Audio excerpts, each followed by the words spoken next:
Hello everyone, আসসালামু আলাইকুম। Welcome to the class. Class 9 এর স্টুডেন্টগণ, আপনাদেরকে আমাদের সাথে বিজ্ঞান ক্লাসে সবাইকে স্বাগতম।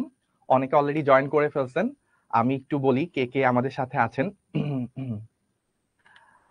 ওকে, তো হচ্ছে যে আমাদের সাথে আছে হচ্ছে আছে কে কে, আয়েশা, দিয়ানা, তন্ময়, তারপর হচ্ছে যে নাবিয়া, আফিফা, তারপর শরীফুল, আশিকুর, আরো অনেকে। সবাই সালাম জানাচ্ছেন, ওয়ালাইকুম আসসালাম।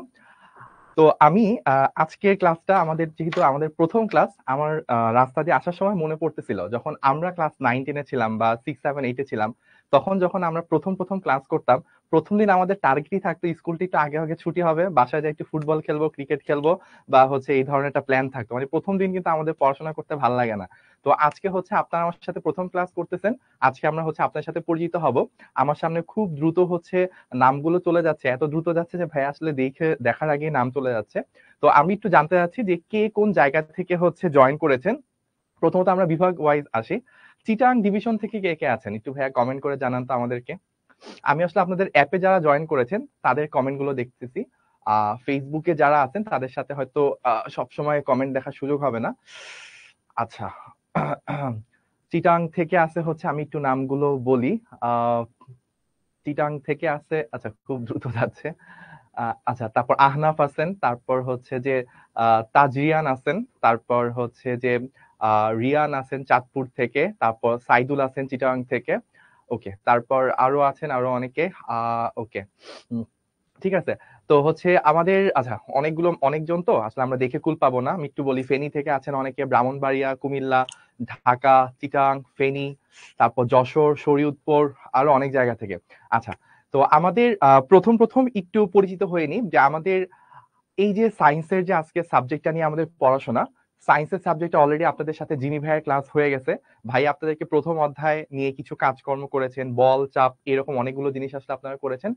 ফেসবুকে অনেকে কমেন্ট করেছেন অলরেডি, 16টা কমেন্ট অলরেডি চলে আসছে। আমরা ইনশাল্লাহ সুযোগ বুঝে ফেসবুকের কমেন্ট গুলো ইনশাল্লাহ দেখবো। তো আমরা একটু বলি যে আজকের ক্লাসে আসলে আমরা কি করব। বেসিক্যালি আজকের ক্লাস হচ্ছে আমরা পরিচিত হব, হ্যাঁ পরিচিত হব, যে আপনারা আমার সাথে পরিচিত হবেন, আমি আপনাদের সাথে পরিচিত হব। একটা সময় যে হচ্ছে আমরা পড়াশোনার ভিতর ঢুকে যাব আস্তে আস্তে। তো আজকে যে চ্যাপ্টারটা আমাদের জন্য সিলেক্ট করা হয়েছে সেটা হচ্ছে তাপমাত্রা ও তাপ। তো দেখে নিশ্চয়ই মনে হচ্ছে যে খুব সহজ একটা জিনিস, তাপমাত্রা কি, তাপ কি, সেগুলো হচ্ছে যে আমরা আহ কম বেশ সবাই বুঝতে পারি। তাপ হচ্ছে গরম কিছু একটা মনে হচ্ছে, তাপমাত্রা হচ্ছে, আচ্ছা একজন অনেকবার কমেন্ট করছেন ভাই আমি রংপুর গাইবান্ধা থেকে, থ্যাংক ইউ ভাইয়া জানানোর জন্য। আচ্ছা, তো আশা করি সবাই ভালো আছেন, সুস্থ আছেন। আহ আমি একটু আগে যখন আসতেছিলাম, পথ দিয়ে যখন আসতেছিলাম, আপনাদের সাথে একটা ঘটনা প্রথমে শেয়ার করে নিই। ঘটনাটা হচ্ছে, আমি যখন একটু আগে আসি, আমি এখন ঢাকায় আছি, মানে আমাদের ক্লাসরুমটা গুলশানে। তো আসার সময় আমাদের একটু আগেই হচ্ছে ঢাকায় বৃষ্টি হয়েছে কিছু অল্প সময়ের জন্য। তো রাস্তাঘাট একদম পিচ্ছিল হয়ে আছে, এবং হচ্ছে বৃষ্টির কারণে ঢাকায় যেটা হয় অফিস ছুটির টাইমে অনেক জ্যামজট তৈরি হয়। নর্মালি জ্যামজট থাকে 5টা 5:30 এই টাইমে, তার উপর আবার বৃষ্টি হলে অটোমেটিক্যালি জ্যামটা বেড়ে যায়। তো হচ্ছে আমার ধরেন যেই সময় পৌঁছানোর কথা তার প্রায় 1 ঘন্টা পরে যে আমি হচ্ছে পৌঁছাইছি। তখন আমি চিন্তা করতেছিলাম, যদি আজকে আমার জায়গায় যদি সব স্টুডেন্টদেরকেও মানে আর কি অফলাইন ক্লাস করতে হইতো, তাহলে ব্যাপারটা কি দাঁড়াইতো। আমি যেরকম কোন রকমের টানাটুনা করে হচ্ছে যে ক্লাস জাস্ট ধরতে পারছি, অনেক মানুষই হয়তো ধরতে পারতো না। তো এই যে আমরা অনেকজন, প্রায় আমি অ্যাপে দেখতেছি 777 জন মানুষ আমার সাথে কানেক্ট করে আছেন। তো এই 777 জন মানুষও যদি রাস্তায় বের হইতো এবং তারাও যদি একই সময় ক্লাসের উদ্দেশ্যে রওনা দিত, তাহলে দেখেন রাস্তায় জ্যামের পরিমাণ আরো বেড়ে যেত। এবং হচ্ছে যে, যে অনেকে বলছে ভাইয়া সিলেটেও বৃষ্টি হয়েছে, আচ্ছা ঠিক আছে। তারপর হচ্ছে যে ঈশ্বরদী, পাবনা, সিলেট অনেক জায়গায় বৃষ্টি হয়েছে, কুমিল্লাও বৃষ্টি হয়েছে। আচ্ছা, তার মানে আস্তে আস্তে বর্ষাকাল বা হচ্ছে গ্রীষ্মকাল শুরু হবে কিছুদিন পর। তো এই যেটা ব্যাপারটা বলতেছিলাম, যে অনলাইন ক্লাসের সুবিধাটা হচ্ছে এই জায়গায়, যে টিচার একটু কষ্ট মষ্ট করে এসে, টিচার যদি একবার ক্লাসে চলে আসে, স্টুডেন্টরা সবাই হচ্ছে ক্লাসে ঢুকতে পারবে। কিন্তু অফলাইন হলে যেটা হয়তো, আজকে হয়তো আমার সাথে সাথে আপনারা অনেকেই হয়তো ক্লাস মিস করে ফেলতে পারতেন, বা হয়তো অনেকের জন্য রাইট টাইমে ক্লাস পৌঁছানো সম্ভব হতো না, আধা ঘন্টা পর 1 ঘন্টা পরে যায় অনেকে পৌঁছাইতেন। আচ্ছা, তো আমরা এবার একটু পড়াশোনার মধ্যে চলে আসি, যে আমাদের আজকে যে তাপ এবং তাপমাত্রা সেটার ব্যাপারে। তার আগে একটু বলি, ভাইয়ার সাথে যেহেতু আপনাদের প্রথম ক্লাস, ভাইয়ার পরিচয়টা একটু জেনে নেন। আমার নাম দেওয়া আছে, আমার নাম শরীফুল ইসলাম শুভ। আমার পড়ানোর অভিজ্ঞতা হচ্ছে 9 বছর, ওরে কিছু বেশি হবে। আমার পড়াশোনা হচ্ছে বুয়েট থেকে, বুয়েটের ট্রিপলি। ট্রিপলির শর্ট ফর্ম কারো কি জানা আছে আপনাদের, যে ট্রিপলি শর্ট ফর্ম কি? ওকে, আমার পড়াশোনা হচ্ছে এই জায়গায়, এই সাবজেক্টের উপর। কেউ কি বলতে পারবেন ট্রিপলি কি? আচ্ছা, ট্রিপলিটা হচ্ছে এভাবে বলা হয়, ই ই ই। তো এটার প্রথম ইটা হচ্ছে ইলেকট্রিক্যাল, তারপর ইলেকট্রিক্যালের পরের ইটা হচ্ছে ইলেকট্রনিক্স, আর লাস্টের ইটা হচ্ছে ইঞ্জিনিয়ারিং। তো ইলেকট্রিক্যাল অ্যান্ড ইলেকট্রনিক্স ইঞ্জিনিয়ারিং, এইটা হচ্ছে ট্রিপলির ফুল ফর্ম। তো আপনাদের বর্তমানে যেই দুইটা সাবজেক্টে খুব বেশি নাম শোনা যায়, ট্রিপলি এবং সিএসি, দুইটা সাবজেক্ট আগে একত্রে একটা সাবজেক্ট আকারে ছিল, এটা হচ্ছে ট্রিপলি ছিল। বর্তমানে ট্রিপলিটা ভাগ হয়ে বুয়েটে দুইটা আলাদা ডিপার্টমেন্ট, একটা হচ্ছে ট্রিপলি আর একটা হচ্ছে সিএসি, কম্পিউটার সায়েন্স আর ইলেকট্রিক্যাল ইঞ্জিনিয়ারিং। তো এই হচ্ছে আমার পড়াশোনা, এবং হচ্ছে আমি বুয়েট 14 ব্যাচ, দ্যাট মিনস হচ্ছে ইন্টার হচ্ছে 2014 সালে, তারপর হচ্ছে 2014 শেষ দিকে বুয়েটে ভর্তি পরীক্ষা দিয়ে চান্স পাই। তারপর হচ্ছে বুয়েট থেকে গ্রাজুয়েশন কমপ্লিট করি হচ্ছে 2019 সালের দিকে। তারপর হচ্ছে ভাইয়া বিদ্যুৎ সেক্টরে চাকরিরত আছি ইঞ্জিনিয়ার হিসেবে। তো চাকরির পাশাপাশি পড়ানো, এটা আমার অনেক বড় একটা নেশা বলতে পারেন, হবি বলতে পারেন। খুব ভাল লাগে পড়াতে, সেই কারণে অনেকদিন ধরে পড়ানো। আচ্ছা, তো এবার আসি আমাদের আজকের চ্যাপ্টার। আজকের চ্যাপ্টারের নাম কি? আজকের চ্যাপ্টারের নাম হচ্ছে তাপমাত্রা ও তাপ। তো এই জিনিসগুলো নিয়ে বেসিক্যালি হচ্ছে ভাইয়ারা পড়াশোনা করব। আচ্ছা, যে অনেকে আহ বলতেছে ভাইয়া বুয়েটে কিভাবে চান্স পাবো। আগে হচ্ছে আপনাদের 9-10 এর প্রথম যে হাফ ইয়ারলি পরীক্ষা বা প্রথম সাময়িক পরীক্ষা, ও আপনাদের তো পরীক্ষা নাই, আরেকটা ব্যাপার। আগে আমরা ম্যাট্রিক ইন্টার এগুলো পার করবো, তারপর একটা সময় ইনশাল্লাহ আমাদের বুয়েটে চান্স পাওয়ার সময় সুযোগ চলে আসবে। আচ্ছা, তো তাপমাত্রা ও তাপ, তো এই চ্যাপ্টারটার আমি একটু আপনাদেরকে বেসিক বলি যে এই চ্যাপ্টারটা আপনি কেন পড়বেন বা কিভাবে পড়বেন, বা পুরো বইটাই যে আপনি পড়তেছেন কিভাবে। যে একদম হচ্ছে ভাইয়া sir please say hello, okay hello everyone, কেমন আছেন? তো এই যে আমরা চ্যাপ্টারটা পড়বো, এই চ্যাপ্টারটাতে আসলে বা আমরা পুরো যে সায়েন্স বইটাই পড়বো, পুরো সায়েন্স বইটা আসলে কি নিয়ে কাজ করবে সেটা একটু বলি।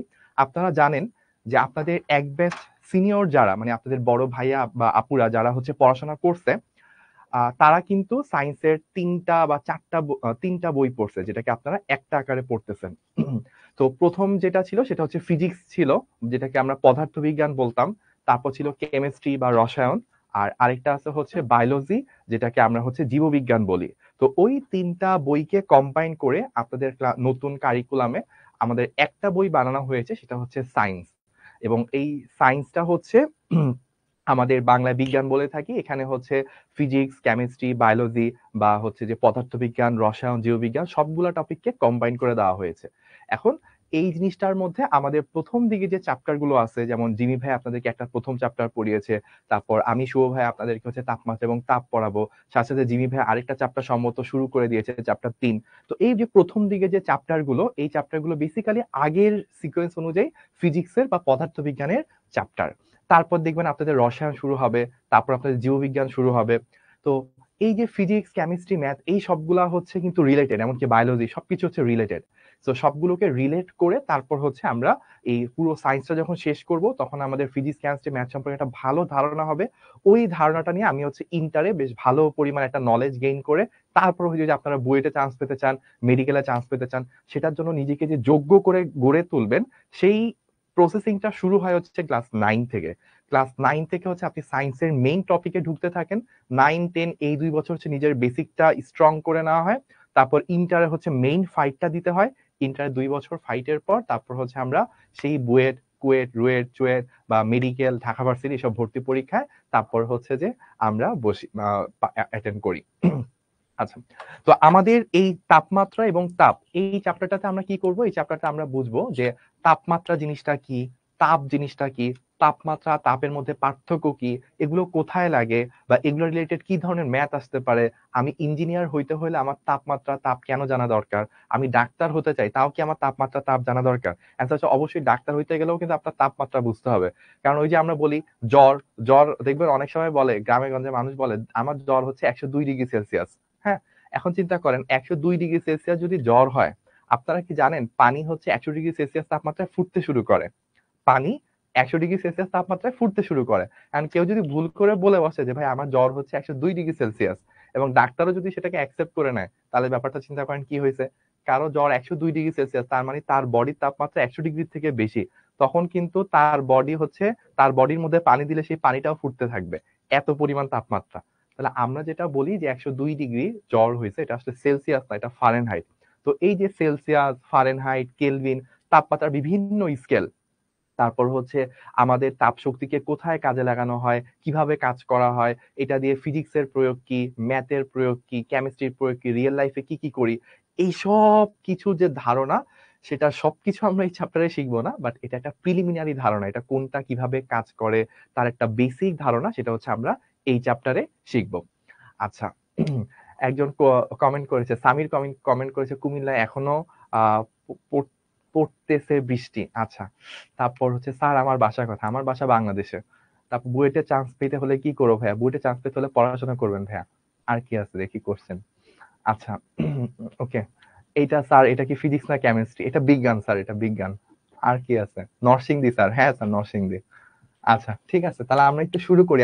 আজকে আমরা যে টপিক গুলো নিয়ে কাজ করব, আজকে আমরা নট নেসারলি সবগুলো নিয়ে কাজ করবো, আমাদের টাইমের মধ্যে আমরা পরিচিত হব আস্তে ধীরে, পরের ক্লাসগুলোতে ইনশাল্লাহ আমরা ফার্স্ট হবো। আজকে আমরা তাপ এবং তাপমাত্রা নিয়ে ফার্স্টে কাজ করব, তাপের প্রবাহ নিয়ে কাজ করব, তাপ ধারণ ক্ষমতা, আপেক্ষিক তাপ এবং অভ্যন্তরীণ শক্তি। হ্যাঁ, এই টপিক গুলো নিয়ে আমরা হচ্ছে আজকে কাজ করব।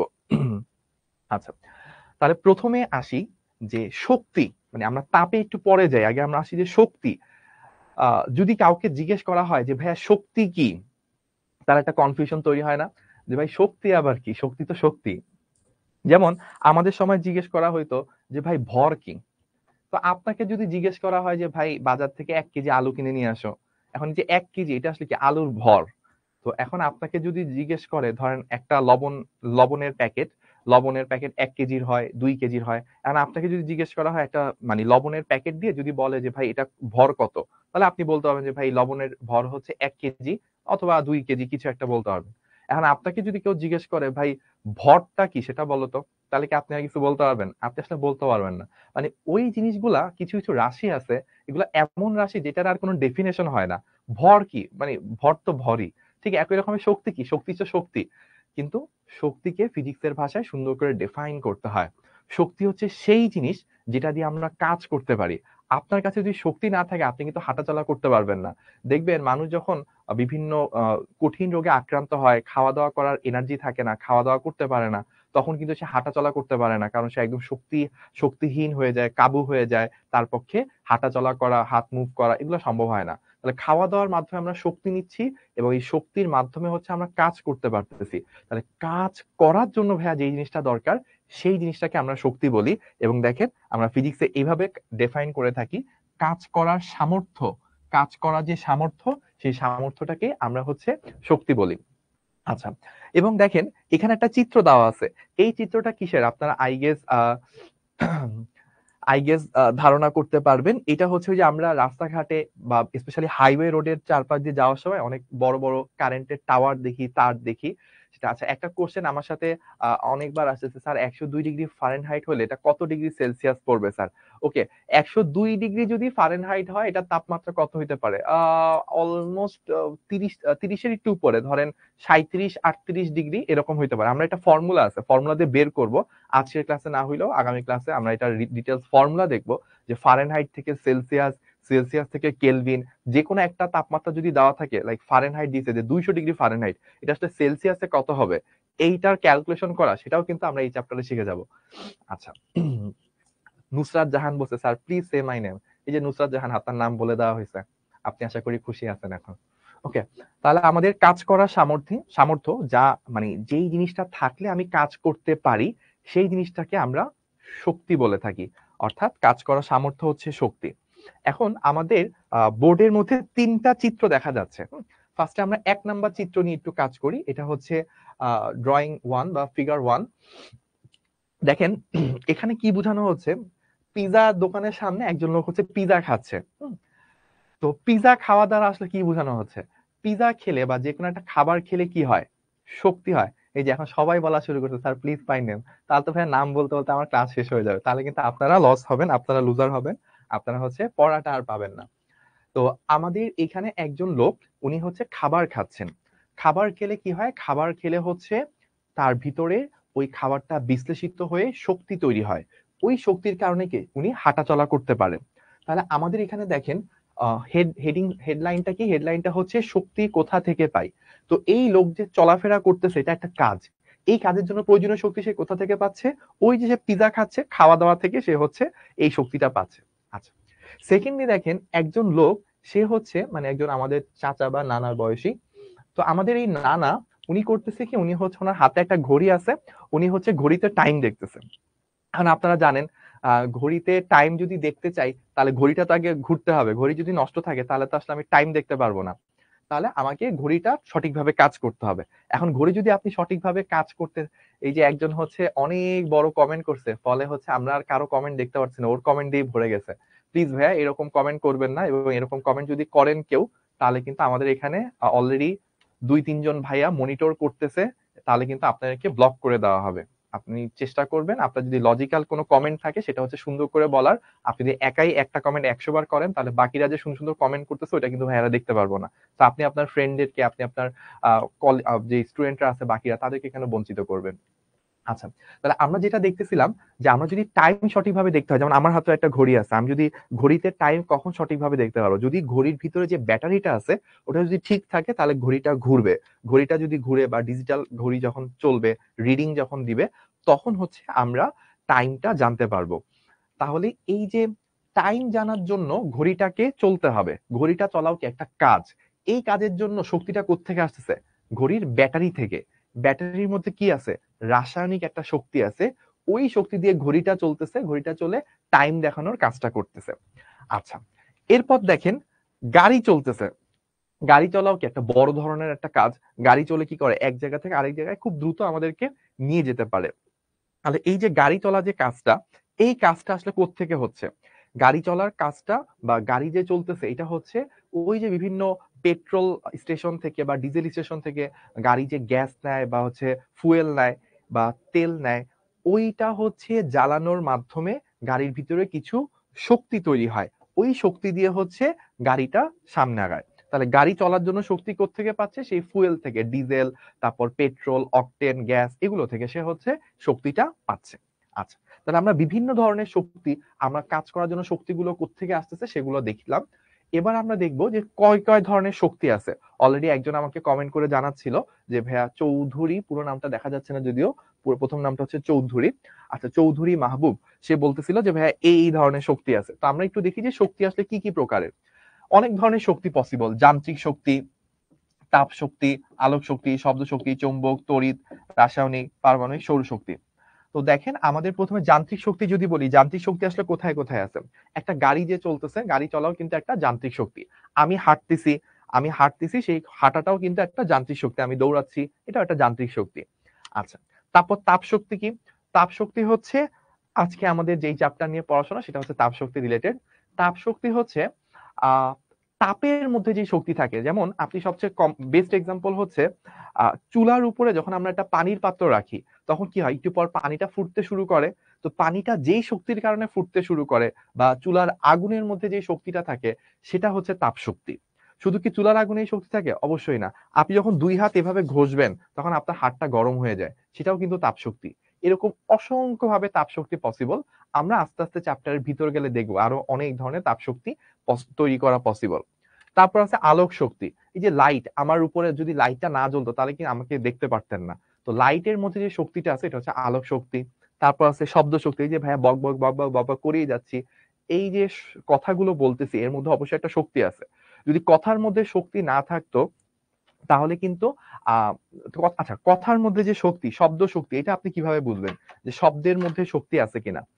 তো আপনি যদি আহ আহ, তো এটা বলা যায় এভাবে যে কোনো একটা জায়গা, ওই জায়গায় যদি খুব পাতলা কাঁচ থাকে, কোনো একটা জায়গা, সেই জায়গায় যদি খুব পাতলা একটা কাঁচের লেয়ার থাকে এবং একটা মাইক যদি ওই কাঁচের লেয়ারের কাছাকাছি রেখে খুব জোরে মাইকটা বাজানো হয়, তাহলে ওই মাইকের সাউন্ডে চোটে চাইলে কাঁচটাকে ভেঙে ফেলা সম্ভব। একটা কাঁচ ভেঙে ফেলতেছি, তার মানে অবশ্যই একটা শক্তি দরকার। ওই শক্তিটা হচ্ছে ওই মাইকের সাউন্ড থেকে আসে। তাহলে শব্দের মধ্যে একটা শক্তি থাকে। আমরা যখন আরেকটু উপরের ক্লাসে দেখবো তখন আমরা দেখবো শব্দ এক ধরনের তরঙ্গ, ওই তরঙ্গটা আসলে সেই শক্তিটাকে ক্যারি করে। আচ্ছা, তারপর আমরা আর কি কি শক্তি দেখি? তড়িৎ শক্তি। তড়িৎ শক্তি সবাই জানি, light, fan, computer, lift, motor, সবকিছু যেই শক্তি দিয়ে চলে সেটা তড়িৎ শক্তি। রাসায়নিক শক্তি, দেখেন রাসায়নিক শক্তির এখানে একটা এক্সাম্পল এখানে হচ্ছে কিছু ফল, বিভিন্ন ধরনের খাওয়া দাওয়ার খাচ্ছি, খাওয়া দাওয়ার ভিতরে কি আছে, রাসায়নিক শক্তি। ওই শক্তি আমরা নিচ্ছি, আমাদের পেটের মধ্যে নিচ্ছি, ওটা বিভিন্ন ধরনের প্রসেসিং হচ্ছে। প্রসেসিং হওয়ার পরে তখন কি হচ্ছে, ওই শক্তিটা আমাদের বডির ভিতরে আসতেছে, রাসায়নিক শক্তিটা, ওইটাকে কাজে লাগায় আমি হচ্ছে হাঁটাচলা করতে পারতেছি, কথা বলতে পারতেছি। কথা বলার জন্য যে শব্দ শক্তিটা, ওইটাও কি সেই রাসায়নিক শক্তি থেকে আসছে। আমি যে হাঁটাচলা করতেছি, হাঁটা চলার জন্য কি যান্ত্রিক শক্তি, ওই যান্ত্রিক শক্তিও কোত্থেকে আসতেছে, ওই যে খাওয়া দাওয়া করছিলাম সেই রাসায়নিক শক্তি থেকে। আচ্ছা, তারপর কি আছে, তারপর হচ্ছে আমাদের চৌম্বক শক্তি। চৌম্বক শক্তি কি, ম্যাগনেটের মধ্যেও কিন্তু অনেক বড় একটা এনার্জি থাকে। দেখেন আপনারা ছোটবেলায় বিভিন্ন ম্যাগনেট নিয়ে খেলাধুলা করছেন, একটা ম্যাগনেটের পাশে আরেকটা ম্যাগনেটকে রাখলে হয় দূরে চলে যায় বা কাছে আসে। এই যে দূরে আসা কাছে যাওয়া, এইটাকে ইউজ করে মোটর তৈরি করা হয়। এটা আপনারা আরেকটু বড় হইলে পড়বেন, আজকের ক্লাসে হয়তো আপনাদের সেই জিনিসটা কিভাবে হয় সেটা বলা পসিবল না। আর একটু বড় হলে আপনারা জানতে পারবেন। বিভিন্ন খেলনা গাড়ির ভিতর দেখবেন এই মোটর, বিভিন্ন খেলনা গাড়ির ভিতরে বা বিভিন্ন খেলনার ভিতরে আপনি দেখবেন যে চুম্বক লাগানো থাকে। চুম্বকের সাথে ব্যাটারি কারেন্ট, এই দুটা যখন একত্রিত হয় তখন একটা মোটরকে ঘুরানো যায়। ওই মোটর ঘুরানোর ফলে হচ্ছে গাড়ির চাকাটা ঘুরে। তো গাড়ির চাকা যে ঘুরতেছে, ওই ঘোরার পিছনে কিন্তু চৌম্বক শক্তিও দায়ী। তো এটা আমরা আরেকটু বড় ক্লাস হলে দেখবো যে কিভাবে আসলে সেই জিনিসটা দায়ী। আচ্ছা, তারপর আছে কি, তারপর আছে রাসায়নিক শক্তি গেল, তারপর হচ্ছে পারমাণবিক শক্তি। পারমাণবিক শক্তি কিন্তু খুব ভয়ঙ্কর এবং খুবই খুবই শক্তিশালী একটা শক্তি। যেমন হচ্ছে রূপপুর পাওয়ার প্ল্যান্ট বাংলাদেশে আছে। আপনারা জেনে থাকবেন যে বাংলাদেশের বাইরে আরো অনেক জায়গা আছে। যেমন হচ্ছে জার্মানিতে মেইনলি পাওয়ার তৈরি হইতো, কারেন্ট তৈরি হইতো আসলে পারমাণবিক শক্তি থেকে। কিন্তু বাংলাদেশে যেটা হয়, বাংলাদেশে আমাদের পারমাণবিক শক্তি এখনো তৈরি হয়নি, খুব দ্রুত হচ্ছে আমাদের পাবনার ঈশ্বরদীতে রূপপুর পাওয়ার প্ল্যান্ট তৈরি হচ্ছে। সেই রূপপুর পাওয়ার প্ল্যান্ট থেকে আমাদের যে বাসা বাড়িতে কারেন্ট ইউজ করি, পুরো বাংলাদেশের মোট কারেন্টের প্রায় 7-8%, বা অর্থাৎ 100 জন মানুষ যেইটুকু পাওয়ার ইউজ করে তার প্রায় 7 থেকে 8 জন মানুষ যতটুকু পাওয়ার ইউজ করে, ওই টোটালটাই তৈরি হবে ছোট্ট একটা পাওয়ার প্ল্যান্ট, ওই রূপপুর পাওয়ার প্ল্যান্ট থেকে। তো পাওয়ার প্ল্যান্টের মধ্যে প্রচুর পরিমাণে পারমাণবিক শক্তি ইউজ করা হয়। আচ্ছা, তারপর একজন বলতেছেন পারমাণবিক বোমা ফোটাতে কি পারমাণবিক শক্তির প্রয়োজন? হ্যাঁ, অবশ্যই প্রয়োজন, কিন্তু আমরা আসলে বোমা টোমা নিয়ে পড়াশোনা করতে এখনই চাচ্ছি না। আপনি যদি ক্লাস 9 বোমা পড়াশোনা করে ফেলেন তাহলে তো আসলে সমস্যা। হ্যাঁ, তো এটা সত্য যে আমাদের পারমাণবিক যে বোমাগুলো আছে ওগুলোতে কিন্তু এই পারমাণবিক শক্তি ইউজ করা হয়। এবং আহ মানব ইতিহাসে যে ভয়ঙ্কর দুইটা জায়গা বা যেই ভয়ঙ্কর দুইটা ঘটনাটা ঘটে গেছিল দ্বিতীয় বিশ্বযুদ্ধের সময়, যে জাপানের হিরোশিমা এবং নাগাসাকিতে আপনারা জানেন বোমা পড়ার কারণে অনেক মানুষ হচ্ছে মারা গেছিল। এবং তারপর থেকে জাপানে অনেক বছর ধরে হচ্ছে বিকলাঙ্গ শিশু জন্মগ্রহণ করছে। এবং এটার পিছনে দায়ী কিন্তু সেই পারমাণবিক বোমা বা সেই পারমাণবিক শক্তি। আচ্ছা, একজন হচ্ছে কমেন্ট করছে 5993, তার তো দেখা যাচ্ছে না, 5993 দেখা যাচ্ছে। তো উনি কমেন্ট করছে E = mc²। হ্যাঁ, ঠিক আছে, আপনার E = mc², এই ফর্মুলাকে মেনটেন করেই পারমাণবিক শক্তি ইউজ করা হয়। আচ্ছা, মুস্তাফিজুর রহমান অনেক পরে বলছে প্লিজ সে মাই নেম, এই যে আপনার নেম সে করা হয়ে গেছে। আচ্ছা, ঠিক আছে, তারপর আছে কি সৌরশক্তি। সৌরশক্তি আপনারা সবাই জানেন, সূর্য থেকে আলো আসে, সূর্যের মধ্যে একটা শক্তি থাকে, ওই শক্তিটা আলোক শক্তি, তরঙ্গ শক্তি আকারে আমরা পেয়ে থাকি। আচ্ছা, তাহলে আমাদের মোটামুটি বিভিন্ন ধরনের শক্তি সম্পর্কে আমরা জানলাম। আপনারা একটা কাজ করেন, আমরা তো অনেকগুলো শক্তি দেখা যাবে, একটু পর ক্লাস একটু সামনে আগিয়ে যাবে। আপনারা যেটা করবেন, আপনার জন্য ভাইয়া একটা কমন টেকনিক বলে রাখি। আহ প্রতিটা ক্লাস শেষে ধরেন একটা ক্লাস হচ্ছে 1.5 ঘন্টা বা 1.5 ঘন্টা হইলো। এখন এই ক্লাসটা শেষে আপনি ধরেন 1 মাস পর ক্লাস করতেছেন, বা 1 মাস পর এই ক্লাসের জিনিসটা আপনি রিভিউ করবেন বা রিভাইজ করবেন। তখন আসলে আগে আমরা কি করতাম, বইটা ধরে ধরে ধরে পড়তাম বা হচ্ছে ক্লাস লেকচারটা ধরে ধরে পড়তাম। আপনার যেহেতু হচ্ছে এত পরিমাণ সময় নেই, তাহলে আপনি একটা কাজ করতে পারেন। আমরা যখন ক্লাস করতেছি, ক্লাস করার সময় আপনি হচ্ছে মাঝে মাঝে স্ক্রিনশট রেখে দিতে পারেন। ইম্পর্টেন্ট এক একটা টপিক শেষ হওয়ার সাথে সাথে আপনি একটা স্ক্রিনশট দিয়ে রাখবেন। হয়তো পুরো ক্লাস জুড়ে 7টা বা 8টা স্পেশাল টপিক বা মোট ভারী ভারী টপিক পড়ানো হবে। প্রতিটা টপিকের শেষ দিয়ে আমি একটু সময় দিব, আপনার স্ক্রিনশট নিয়ে রাখলে যেটা হবে, পরবর্তীতে যখন হচ্ছে আপনি রিভিউ করবেন 1 মাস পর, তখন যে 7টা ছবি দেখলে আপনার পুরো জিনিসটা, পুরো চ্যাপ্টারটা, ওই ক্লাসে কি পড়ানো হয়েছিল ওইটা আপনার মাথায় চলে আসবে। আচ্ছা, তো আমরা একটু কাজ করি।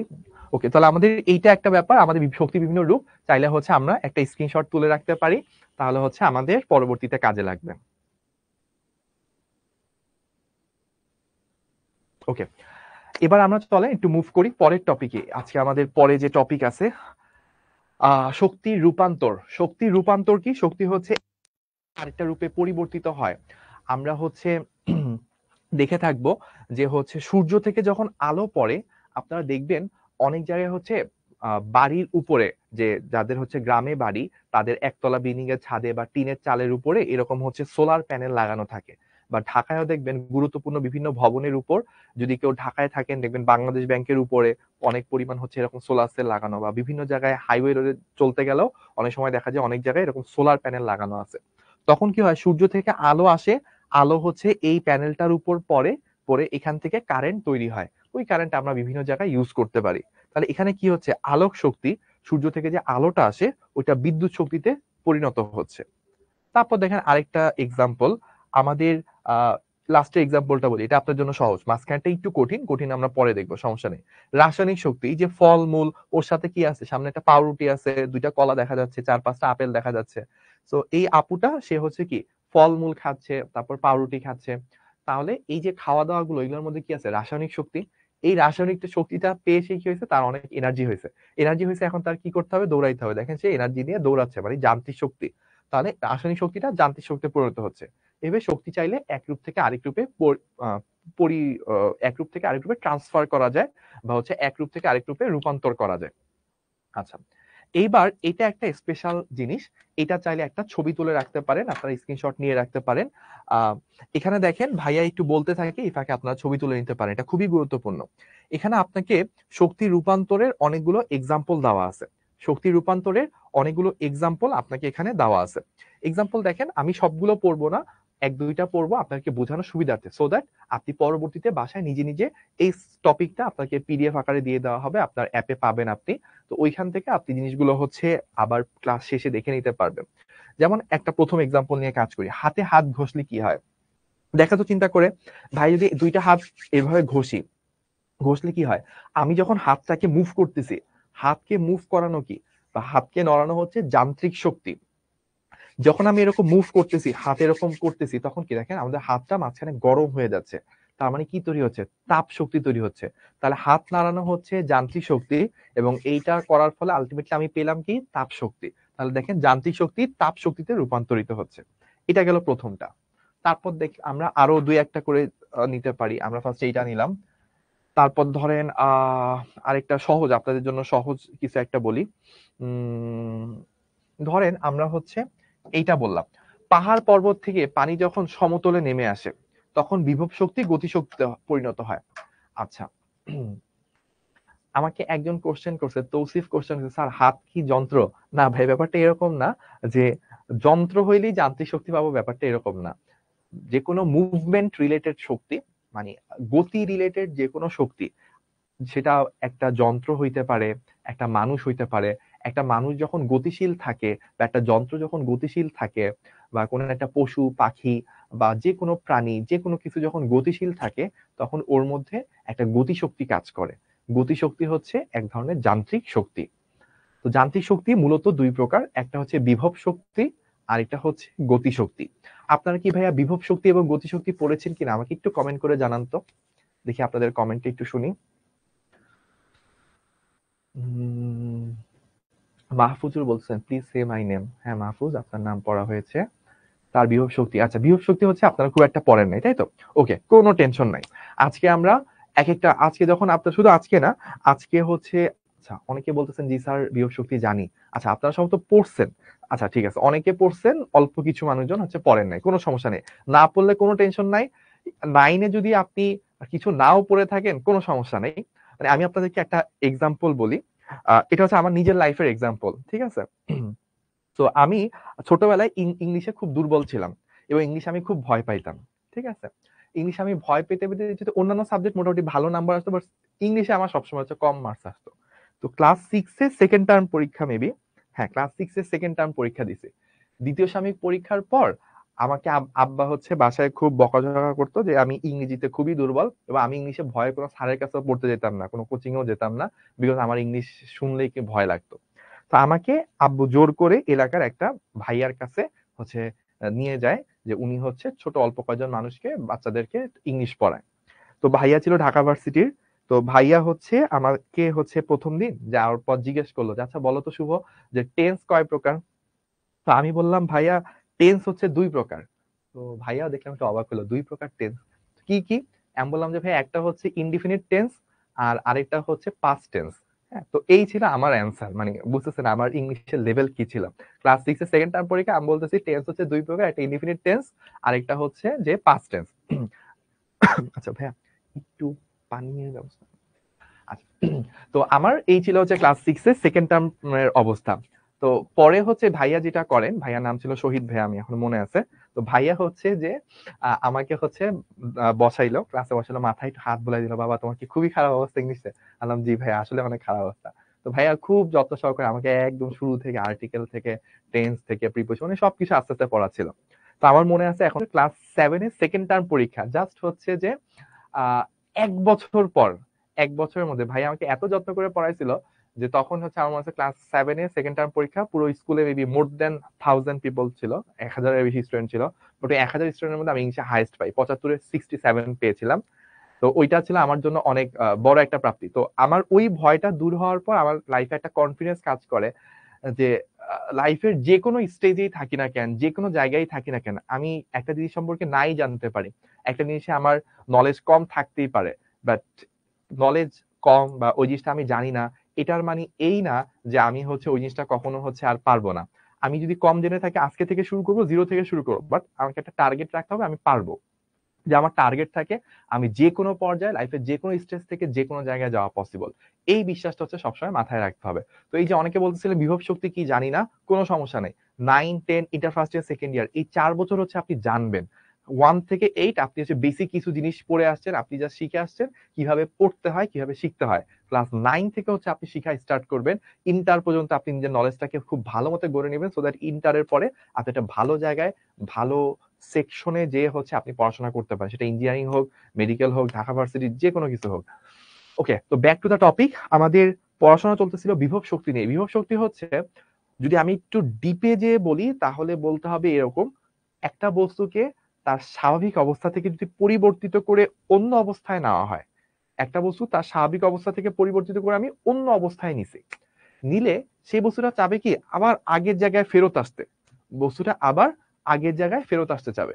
তো এই যে ফেরত আসতে চাওয়ার যে প্রবণতা বা ধর্ম, এইটার কারণে তার মধ্যে একটা শক্তি তৈরি হয়, যেই শক্তির কারণে সে আবার আগের জায়গায় ফেরত আসতে পারে। তো আগের জায়গায় ফেরত আসতে চাওয়ার জন্য যে শক্তিটা, সেই শক্তিটাকে আমরা হচ্ছে বিভব শক্তি বলে থাকি। ওকে, থ্যাংক ইউ। তাহলে আমরা আগের জায়গায় ফেরত আসতে চাওয়ার যে শক্তিটা সেটাকে বিভব শক্তি বলে থাকি। এটা একটা এক্সাম্পল দিই তাহলে হচ্ছে ভালো বুঝতে পারবে। যেমন ধরেন এই যে আমার হাতের উপরে একটা কলম রাখছিলাম, একটা ডিজিটাল পেন। আচ্ছা, এখন এই ডিজিটাল পেনটাকে আমি হচ্ছে একটু উপরে তুলে ধরলাম, তাহলে দেখেন আমি একটু আগে হাতে ছিল, হাত থেকে একটু উপরে নিয়ে গেলাম, তাহলে বস্তুটা স্বাভাবিক অবস্থা কোথায় ছিল? আমার হাতের উপর। আমি কি করলাম? কলমটাকে একটু উপরে নিয়ে গেলাম। তাহলে এই যে একটু উপরে নিয়ে গেলাম, এটা তো স্বাভাবিক অবস্থা না। এখন আমি যদি হাতটা ছেড়ে দিই তাহলে কলমটা তো নিশ্চয়ই আর এখানে শূন্যে ভাসবে না। হাতটা ছেড়ে দিলে কি একটু পর আবার আমার হাতে চলে আসছে। তাহলে একটু আগে কলমটাকে কোথায় রাখা ছিল? এইখানে। এটা কি তার স্বাভাবিক অবস্থা ছিল? অ্যান্সার হচ্ছে না, স্বাভাবিক অবস্থা না। তাহলে স্বাভাবিক অবস্থায় যদি সে না থাকে, অন্য কোনো অবস্থায় যদি নিয়ে যাওয়া হয়, তাহলে সে কি চায়? আবারও আগের জায়গায় ফেরত আসতে। আগের জায়গায় ফেরত আসতে এই যে উপর থেকে যে নিচে নামলাম, উপর থেকে নিচে নামার জন্য আমাকে একটা শক্তি দরকার না? এই শক্তিটাই কি একটু আগে ওর মধ্যে উপরে থাকাকালীন ছিল। তো উপরে থাকাকালীন ওর মধ্যে একটা শক্তি ছিল, যেই শক্তির কারণে সে আবার আগের জায়গায় ফেরত আসতে পারছে। তো উপরে থাকা অবস্থায় তার যে শক্তিটা ছিল, এই শক্তিটা হচ্ছে বিভব শক্তি। ঠিক আছে? জাস্ট আপনি আপাতত এইটুকু মনে রাখেন, মাটি থেকে উপরে কাউরে ধরে রাখলে ওর মধ্যে একটা শক্তি থাকে, এটাই হচ্ছে বিভব শক্তি। ওরে যত উপরে ধরে রাখবো ওর মধ্যে তত বেশি শক্তি থাকবে, এটারই বিভব শক্তি কয়। আপনি জাস্ট এভাবে ধরে রাখেন, তাহলেই মোর দেন এনাফ। আমরা যখন আরো বড় হব আরো এটা সম্পর্কে অনেক কিছু জানতে পারবো। আচ্ছা, তাহলে আমাদের পাহাড় পর্বত থেকে পানি যখন সমতলে নেমে আসে তখন কি হয়? বিভব শক্তি গতিশক্তি পরিণত হয়। তাহলে এই ব্যাপারটাই বলতেছিলাম। দেখেন কলমের শক্তি দিয়েও বলা যায়, এই যে কলমটা এখানে ছিল, ওর কাছে এখন বেগ আছে? বেগ নেই, ও স্থির। কিন্তু আমি যখন ছেড়ে দিলাম তখন ও কি একটা ভালো পরিমাণ বেগ নিয়ে আমাকে আঘাত করছে। ধরেন আমি যদি এখানে একটা কলমের টুকরা না ধরে, ধরেন আমি একটা 50 কেজির বাটখারা ধরতাম, যদি এরকম হয়তো আমি হাত থেকে 50 কেজির ভারী একটা লোহার টুকরা ছেড়ে দিতাম, তখন ওই লোহার টুকরা যখন আমার হাতে পড়তো হাতই হয়তো ভেঙে যেত, তাই না? এরকম কিছু একটা হইতে পারতো। তাহলে উপর থেকে যখন ছেড়ে দিছিলাম তখন বেগ ছিল শূন্য, যখন সে আঘাত করতেছে তখন কি ভালো পরিমাণ একটা বেগ দিয়ে আঘাত করতেছে। তাহলে একটু আগে ওর মধ্যে কি শক্তি ছিল, মাটি থেকে উপরে শূন্যে আছে, তখন ওর মধ্যে বিভব শক্তি ছিল। যখন সে নিচে চলে আসছে তখন তো যেই জায়গায় আসার কথা ওই জায়গায় পৌঁছায় গেছে, তাহলে ওর কাছে আর বিভব শক্তি নাই। এখন তার মধ্যে কি আছে, গতি। তার মানে এটা কি শক্তি, গতি শক্তি। তাহলে একটু আগে ছিল বিভব শক্তি, নিচে পড়ার পর ওটা হয়ে গেল কি, গতি শক্তি। তাহলে ওই জিনিসটাই বলছে পাহাড় পর্বত। লাইক ধরেন এখানে একটা পাহাড় আছে, ঠিক আছে, তো পাহাড়ের উপর এখানে কিছু পানি ছিল, এগুলো ছিল হচ্ছে ওয়াটার। তো একটু পর হইলো কি, একটু পর পানিগুলা এরকম পড়তেছে পড়তেছে পড়তেছে, একটু পর পানিগুলা সব নিচে চলে আসছে। তাহলে এই অবস্থায় পানির মধ্যে কি ছিল, পুরাটাই হচ্ছে বিভব শক্তি। আর যখন সে পানিটা নিচে চলে আসছে, তখন নিচে আসার পর মাটিকে অনেক জোরে ধাক্কা মারতেছে, মানে অনেকটা বেগ দিয়ে ধাক্কা মারতেছে। এই অবস্থায় কি আছে, গতি শক্তি আছে। ওকে, তাহলে এই হচ্ছে আমাদের এক্সাম্পলটা ছিল যে পাহাড় পর্বত থেকে যখন পানি নিচে আসে তখন বিভব শক্তিটা গতি শক্তি হচ্ছে পরিণত হচ্ছে। আচ্ছা, একজন কমেন্ট করেছেন, ভাইয়া শক্তি নিয়ে এত পড়াচ্ছেন, তাপ নিয়ে কখন পড়াবেন? এই যে ভাইয়া আজকে ক্লাসে বলছিলাম অলরেডি যে আজকের ক্লাসে পড়াশোনা হবে না, আজকের ক্লাসে হচ্ছে পরিচিতি হবে। পরিচিতির জন্য আগে আমরা শক্তির সাথে পরিচিত হব, তারপর হচ্ছে যে, আচ্ছা একজন জিজ্ঞেস করতে, ভাই টি শার্টটা কখন দিবে? ভাই টি শার্ট কখন দিবে? আপনি যদি এখানে আসেন আমারটা খুলে দিয়ে দিতাম, সমস্যা ছিল না। আচ্ছা, ঠিক আছে, আমরা তাহলে একটু পরের টপিকে যাই। আমাদের এখানে আরো অনেকগুলো এক্সাম্পল আছে শক্তি রূপান্তর রিলেটেড, এগুলো আপনাদের অনেক সময় এমসিকিউ তে চলে আসে যে এই ঘটনা ঘটলে কোন শক্তি রূপান্তর হচ্ছে। তো এটা দেখে রাখলে আপনাদের জন্য সুবিধা হবে। আচ্ছা, এই যে আপনাদের এত রিকোয়েস্টের ফলাফল চলে আসছে আমাদের তাপ শক্তি। ভাই একটু পানি খেয়ে নিই, এই ফাঁকে আপনি একটু চিন্তা করেন তাপ শক্তি জিনিসটা কি ছিল।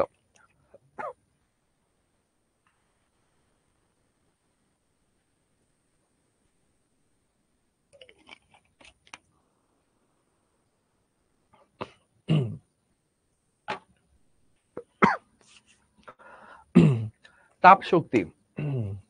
আচ্ছা ভাই আমার নামটা বলেন, মুস্তাফিজ না? হ্যাঁ, মুস্তাফিজের নাম তো মনে অলরেডি 2-3 বার বলা হয়ে গেছে।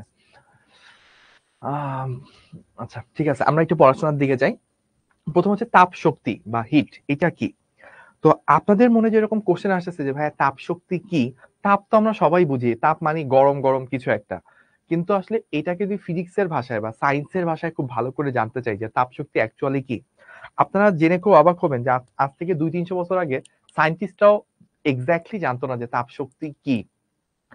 সায়েন্টিস্টরা তখন বলতো গরম বস্তুর মধ্যে ক্যালোরি নামক কিছু কণা আছে। কি কণা? ক্যালোরি। আমি একটু লিখি।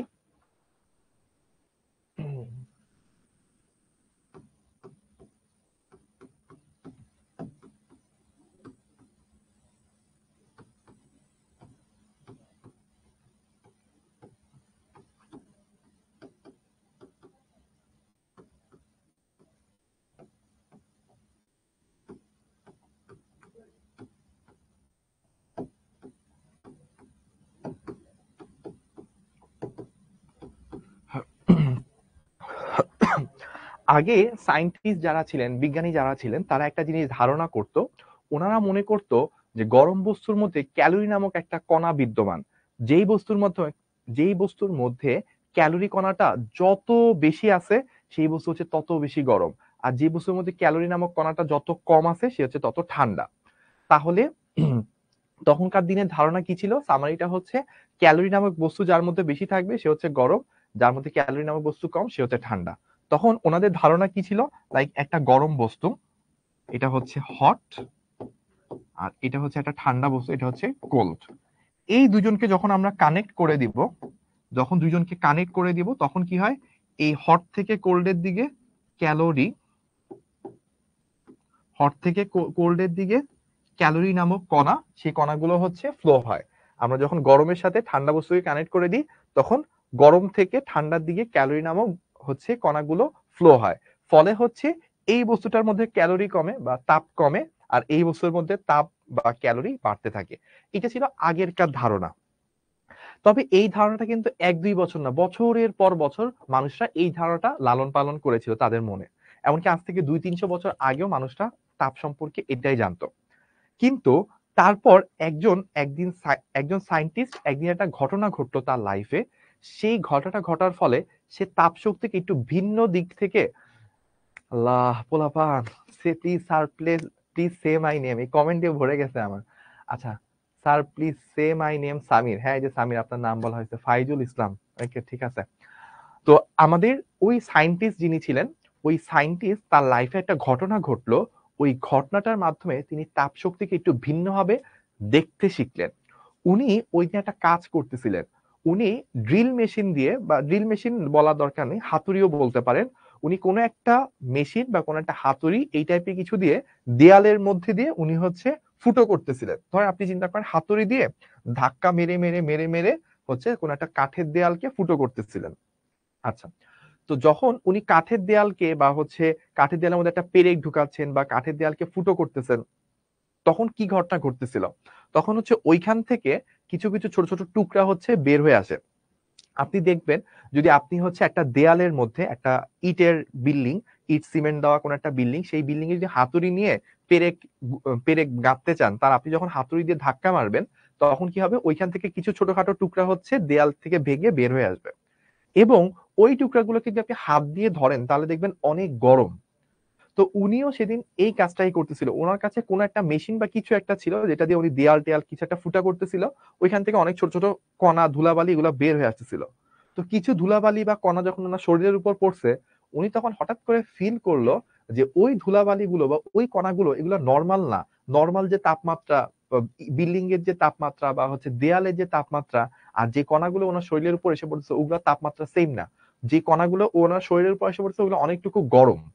তো উনি এই গরম দেখে উনি চিন্তা করলো, আচ্ছা আমরা তো জানি যে যেই বস্তুর মধ্যে ক্যালোরি বেশি সেই বস্তু গরম, যেই বস্তুর মধ্যে ক্যালোরি কম সেই বস্তু হচ্ছে ঠান্ডা। তাহলে ওই কনসেপ্টটি যদি থাকে, তাহলে আমার তো একটু আগে দেয়ালটা যা ছিল তাই আছে, দেয়ালের মধ্যে তো এক্সট্রা করে কেউ ক্যালোরি অ্যাড করে নাই, শুধু আমি করলাম কি হাতুড়ি দিয়ে বাড়ি মারলাম, ফলে হচ্ছে ওইখান থেকে কণাগুলো বের হয়ে আসলো। তো এই কণাগুলোর মধ্যে কেন হচ্ছে গরমটা বেশি? একটু আগে তো এগুলো ঠান্ডা ছিল, এখন তো আমি কোনো গরম বস্তু নিয়ে ওর সামনে ধরি নাই, তাহলে কেন সে হচ্ছে গরম হইলো? তো সায়েন্টিস্ট এই চিন্তাটা করতেছে করতেছে করতেছে করতেছে, হঠাৎ করে তার মাথায় আসলো, আচ্ছা তার মানে কি ব্যাপারটা এরকম, ওই অণুগুলাই, ওই ছোট ছোট কণাগুলোই, ওগুলো যখন দেয়ালের মধ্যে ছিল তখন তারা কি ছিল, স্থির ছিল। আর ওই কণাগুলোই যখন দেয়ালকে ভেঙে ঠাস করে বের হয়ে আসছে তখন তার মধ্যে কি তৈরি হয়েছে, গতি তৈরি হয়েছে বা বেগ তৈরি হয়েছে। তার মানে কি ব্যাপারটা এরকম, যেই বস্তুর মধ্যে বেগ যত বেশি সেই বস্তু হচ্ছে তত গরম। তো ওনার মাথায় এই ধারণাটা প্রথমবার আসলো। তারপর থেকে উনি এটা নিয়ে আরো চিন্তা করলো, উনি খেয়াল করে দেখলো হ্যাঁ আসলেই তো তাই।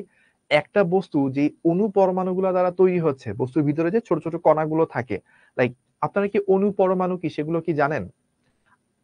আচ্ছা, ইন দা মিন টাইম আপনাদের একটা কমেন্টের অ্যান্সার দিয়ে অনেকে বলতেছেন যে মশিউর রহমান মেবি, যে ভাই অভ্যন্তরীণ শক্তি, অভ্যন্তরীণ শক্তি এই চ্যাপ্টারে এটা টপিক আমরা সামনের দিকে পড়বো, আজকের ক্লাসে না পাইলে পরের ক্লাসে পড়বো ইনশাল্লাহ।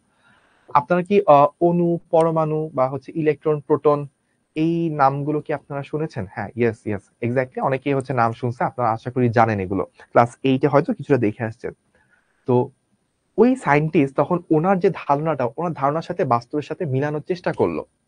আজকে কিন্তু আমরা গল্প করবো বেসিক্যালি, আজকে ফার্স্ট ক্লাস, আজকে আমরা খুব বেশি পড়ার ডিপনেসে যাব না, আমরা গল্পের মাধ্যমে কিছু জিনিস জানবো তাপ তাপমাত্রা এগুলো সম্পর্কে। তো ওই সায়েন্টিস্ট উনি যেটা চিন্তা করছিল, যেই বস্তুর মধ্যে গতি যত বেশি, যেই বস্তু যত দৌড়ে দৌড়ায় সেই বস্তুটা হচ্ছে তত বেশি গরম হবে, সেই বস্তুটার তাপমাত্রা তাপশক্তি তত বেশি হবে।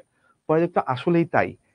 একটা বস্তু সেই যে অণু পরমাণুগুলো দ্বারা তৈরি, খেয়াল করেন এই জায়গাটা খুব ইম্পর্টেন্ট, একটা বস্তু যে অণু পরমাণু বা যে কণাগুলো দ্বারা তৈরি, ওই কণাগুলো যত জোরে কাঁপে, ওই কণাগুলোর বেগ যত বেশি হয়, ওই বস্তুটা তত বেশি গরম হয় বা ওই বস্তুর তাপ শক্তি তাপমাত্রা তত বেশি হয়ে থাকে। আচ্ছা, তাহলে এই ব্যাপারটা যখন চলে আসলো তখন হচ্ছে আগের যে সংজ্ঞাটা ছিল ক্যালোরি নামক কণা হলো তাপ, এই ধারণাটা তখন হচ্ছে ভুল প্রমাণিত হইলো। তার মানে আজ থেকে 200-300 বছর আগেও কিন্তু আমরা ভুল ধারণা জানতাম যে ক্যালোরি নামক কণা সেটাই হচ্ছে তাপের উৎপত্তি করে, বা ক্যালোরি নামক কণা যার মধ্যে যত বেশি থাকবে সে তত গরম হবে, এটা এখন ভুল। এখন দেখেন বর্তমান টেকনিক বা বর্তমান ডেফিনেশনটা কি, বর্তমান হচ্ছে পদার্থের অণুগুলোর কম্পন বা গতির কারণে, দেখেন পদার্থের অণুগুলোর, অর্থাৎ পদার্থটা যে অণু বা কণাগুলো দ্বারা তৈরি হয়েছে, ওই কণাগুলো যে কাঁপতেছে, কম্পনের ফলে যে শক্তিটা পাওয়া যায় সেইটা হইল তাপ শক্তি। ওকে, আচ্ছা, এখন প্রশ্ন, একজন কোশ্চেন করছে যে ভাই আগুনের কি বেগ আছে? আগুনের বেগ নাই, তবে আগুনের ভিতরে যে আপনি একটা আলো দেখেন, আগুনের মধ্যে যে আলোটা দেখেন সেটা আসলে কি একটা তাড়িৎ চৌম্বক তরঙ্গ। আগুনটা আসলে কিভাবে তৈরি হচ্ছে? অক্সিজেনের মাধ্যমে। আপনারা জানেন যে কোনো দহন বিক্রিয়া, যে কোনো আগুন জ্বালাতে হলে অবশ্যই আপনার কি লাগবে? অক্সিজেন লাগবে। তো যখন আগুন জ্বলে তখন আসলে ওইখানে প্লাজমা নামক একটা স্টেট তৈরি হয়। আমরা পদার্থের ৩ টা অবস্থা পড়ছি না? কঠিন, তরল, বায়বীয়। এটা ছাড়াও আরো ২ টা অবস্থা আছে। যখন আপনার ইন্টারে উঠবেন, কলেজে উঠবেন তখন আপনারা জানতে পারবেন পদার্থের অবস্থা মোট হচ্ছে ৫ টা। ১ম হচ্ছে কঠিন, তারপর আপনার তো তরল পড়েন। বাট কঠিন আর তরলের মাঝখানে আছে হচ্ছে তরল স্ফটিক। তারপর আছে হচ্ছে বায়বীয়, তারপর আরেকটা স্টেজ আছে প্লাজমা। প্লাজমা স্টেজটা হচ্ছে এমন একটা অবস্থা, এমন একটা ভৌত অবস্থা যখন হচ্ছে অণুগুলো অনেক জোরে দৌড়াদৌড়ি করে। তো আগুনের ভিতরেও কিন্তু কিছু পরিমাণ কি আছে? আপনার অণু পরমাণু আছে, যে অক্সিজেন টক্সিজেন এরা যে দহন টহন হচ্ছে, ওই অণুগুলো বাষ্পীভূত থেকেও আরো হায়ার স্টেটে আছে। তখন ওইটা প্রচন্ড জোরে দৌড়াদৌড়ি করে এবং ওদের কম্পনটা হাইয়েস্ট লেভেলে থাকে। আচ্ছা, এবার তাহলে আমরা তাহলে কি জানলাম? এতক্ষণের সামারি হচ্ছে ওই অণুগুলোর কম্পন বা গতির কারণে যে শক্তি পাওয়া যায় সেই শক্তিটা হচ্ছে তাপ শক্তি। এর পরের স্লাইডে যাওয়ার আগে আমি আপনাদের, এখন আমরা একটা ব্ল্যাঙ্ক স্লাইডে চলে আসলাম, একটু বলি। অভ্যন্তরীণ শক্তি নিয়ে অনেক কথা বলতেছিলেন বা অনেক কোশ্চেন ছিল তো আপনাদের মধ্যে, সেই কোশ্চেনটা একটু ক্লিয়ার করে নিই। ২ ধরনের শক্তি, একটা হচ্ছে অভ্যন্তরীণ শক্তি,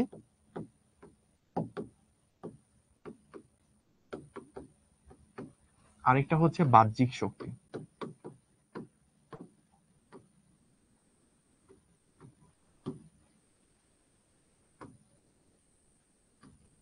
আচ্ছা, অভ্যন্তরীণ শক্তি এবং বাহ্যিক শক্তি, এই দুইটার মধ্যে পার্থক্য কি? ধরেন আমি হচ্ছে খাওয়া দাওয়া করলাম, খাওয়া দাওয়া করার ফলে আমার শরীরের মধ্যে অনেক শক্তি তৈরি হইলো। এখন আমাকে কি করতে হবে? শক্তিটা রিলিজ করতে হবে। আমি ধরেন হাঁটা উটা করলাম, দৌড় দিলাম। ধরেন আমি এখান থেকে গুলশান থেকে দৌড় দিয়ে বনানীর দিকে গেলাম। তো এই যে আমি দৌড়াচ্ছি, আমি শুভ ভাইয়া দৌড় দিলাম, দৌড়াচ্ছি, দৌড় দেওয়া মানে কি আমার মধ্যে একটা গতিশক্তি থাকবে। তাহলে এই শক্তিটা কি? এই শক্তিটা হচ্ছে আমি পুরো বস্তুটা হচ্ছে দৌড়াচ্ছি। তাহলে এটা হচ্ছে আমার বাহ্যিক শক্তি। বাহ্যিক শক্তি ২ প্রকার হয়। একটা হচ্ছে বাহ্যিক বিভব শক্তি আর আরেকটা হচ্ছে বাহ্যিক গতি শক্তি। তাহলে আমি একটু বলি, বাহ্যিক শক্তিটা মেইনলি ২ প্রকার। একটা হচ্ছে বিভব শক্তি, বাহ্যিক বিভব শক্তি, আর আরেকটা হচ্ছে বাহ্যিক গতি শক্তি। তাহলে আমি যে একটু আগে দৌড় দিছিলাম, আমি হচ্ছে গুলশান থেকে দৌড় দিয়ে বনানীর দিকে রওনা দিলাম। তাহলে এই যে আমি দৌড়াচ্ছি, তাহলে আমার পুরো বডিটাই হচ্ছে সামনে আগাচ্ছে। তাহলে এই দৌড়ানোর সময় একটা গতিশক্তি আছে, এটা হচ্ছে বাহ্যিক গতিশক্তি। তারপর ধরেন আমি হচ্ছে ছাদের উপর দাঁড়াইলাম। তো আমি না, ধরেন এই এক্সাম্পলটা আমি না, ধরেন হচ্ছে আপনার কোনো একজন ফ্রেন্ড, সে হচ্ছে ছাদের উপর দাঁড়াইলো। আজ তার পরীক্ষার রেজাল্ট দিয়েছে, তার মন অনেক হচ্ছে ব্যথিত হয়ে আছে। সে একটুর জন্য ১০০ পায় না, ১০০-৯৯ পেয়েছে, ঠিক আছে? এখন সে চিন্তা করতেছে ১০ তলা ছাদের উপর দাঁড়ায়, আমি ১ মার্কস কম পেলাম, এই জীবন রেখে আমার কি হবে? না, আজকে আমি জীবনটা শেষই করে ফেলবো, একটা লাভ দিই। হ্যাঁ, সে চিন্তা করতেছে। এই যে সে চিন্তা করতেছে সে লাভ দিবে, যদিও দিবে না আমরা জানি। তো যদি সে দিত, তাহলে ১০ তলা ছাদ থেকে যখন সে লাভ দিত, লাভ দেওয়ার পর যখন সে মাটিতে পৌঁছাইতো, তখন কি সে অনেক বেশি একটা বেগে মাটিকে ধাক্কা মারতো? এত জোরে ধাক্কা মারতো মাটি টাটি ফুটা করে ফেলতো। তার জীবন থাকুক না থাকুক ওটা পরে হিসেব, বাট মাটিকে বেশ জোরে ধাক্কা মারতো। তাহলে এই যে সে মাটিকে যে ধাক্কা মারতেছে, একটু আগে যখন ছাদে ছিল তার তো কোনো গতি ছিল না, যখন মাটিকে ধাক্কা মারছে অনেক গতি। তাহলে এই মাটিতে আঘাত করার সময় যে শক্তিটা নিয়ে আঘাত করতেছে, ওইটা সমপরিমাণ শক্তি কি তার কাছে ছিল ছাদের উপরে থাকাকালীন। ছাদের উপরে থাকাকালীন সে মাটির থেকে অনেকটুকু উপরে আছে। উপরে থাকার কারণে বস্তুর মধ্যে যে শক্তি তৈরি হয় এটাই কি? বিভব শক্তি। তো এই যে একটা আপনার একজন ফ্রেন্ড, যেই ফ্রেন্ড হচ্ছে ১০০-৯৯ পাওয়ার কারণে সে চিন্তা করছে জীবন রাখবে কি রাখবে না। তো সেই ফ্রেন্ডটা হচ্ছে যে ও যখন ছাদের উপর দাঁড়ায় ওর মধ্যে একটা শক্তি আছে, বিভব শক্তি। মানে এই বিভব শক্তিটা কি? এই বিভব শক্তিটা হচ্ছে যে, হ্যাঁ, জিজ্ঞেস করছে স্যার আপনি কি অ্যানিমে ফ্যান? না ভাই আমি অ্যানিমে ফ্যান না, আমি অ্যানিমে হচ্ছে অনেকদিন ধরে দেখার সুযোগ পাইনি। অ্যানিমে টেনিমে দেখলে কি আর বুয়েটে চান্স পাইতাম? বুঝেন না কেন? হ্যাঁ, আচ্ছা, তাহলে হচ্ছে ওই যে বস্তুটা ছাদের উপর দাঁড়িয়ে আছে তার মধ্যে একটা বিভব শক্তি আছে। এই বিভব শক্তিটাও কিন্তু বাহ্যিক। কেন? কারণ হচ্ছে যে পুরা বস্তুটাই হচ্ছে ওই ছাদের উপরে। এমন কিন্তু না বস্তুর একটা অংশ বা ছোট্ট একটা পার্ট সেটা হচ্ছে ছাদের উপরে। পুরা বস্তুটা যখন একত্রে দৌড়াইতে থাকে তখন হচ্ছে বাহ্যিক গতিশক্তি। পুরা বস্তুটা একটা হাইটে আছে তখন হচ্ছে বাহ্যিক বিভব শক্তি। তাহলে এগুলো হচ্ছে এক্সটার্নাল এনার্জি বা হচ্ছে বাহ্যিক শক্তি। এবার আসেন অভ্যন্তরীণ শক্তি, যেটা নিয়ে আপনারা অনেকক্ষণ ধরে কোশ্চেন করতেছিলেন। অভ্যন্তরীণ শক্তিও ২ প্রকার। একটা হচ্ছে স্থিতি বা বিভব শক্তি। আমি আর স্থিতি শক্তি না লিখি। একটা হচ্ছে অভ্যন্তরীণ বিভব শক্তি, এইটা একটা, আর এটা হচ্ছে অভ্যন্তরীণ গতি শক্তি, এটা আরেকটা। তো অভ্যন্তরীণ বিভব শক্তি কি আর অভ্যন্তরীণ গতি শক্তি কি? আচ্ছা, আপনারা কি বিক্রিয়া নামক কথাটা শুনছেন? যে ধরেন সোডিয়াম ক্লোরাইড, ম্যাগনেসিয়াম সালফেট এরা বিক্রিয়া করে।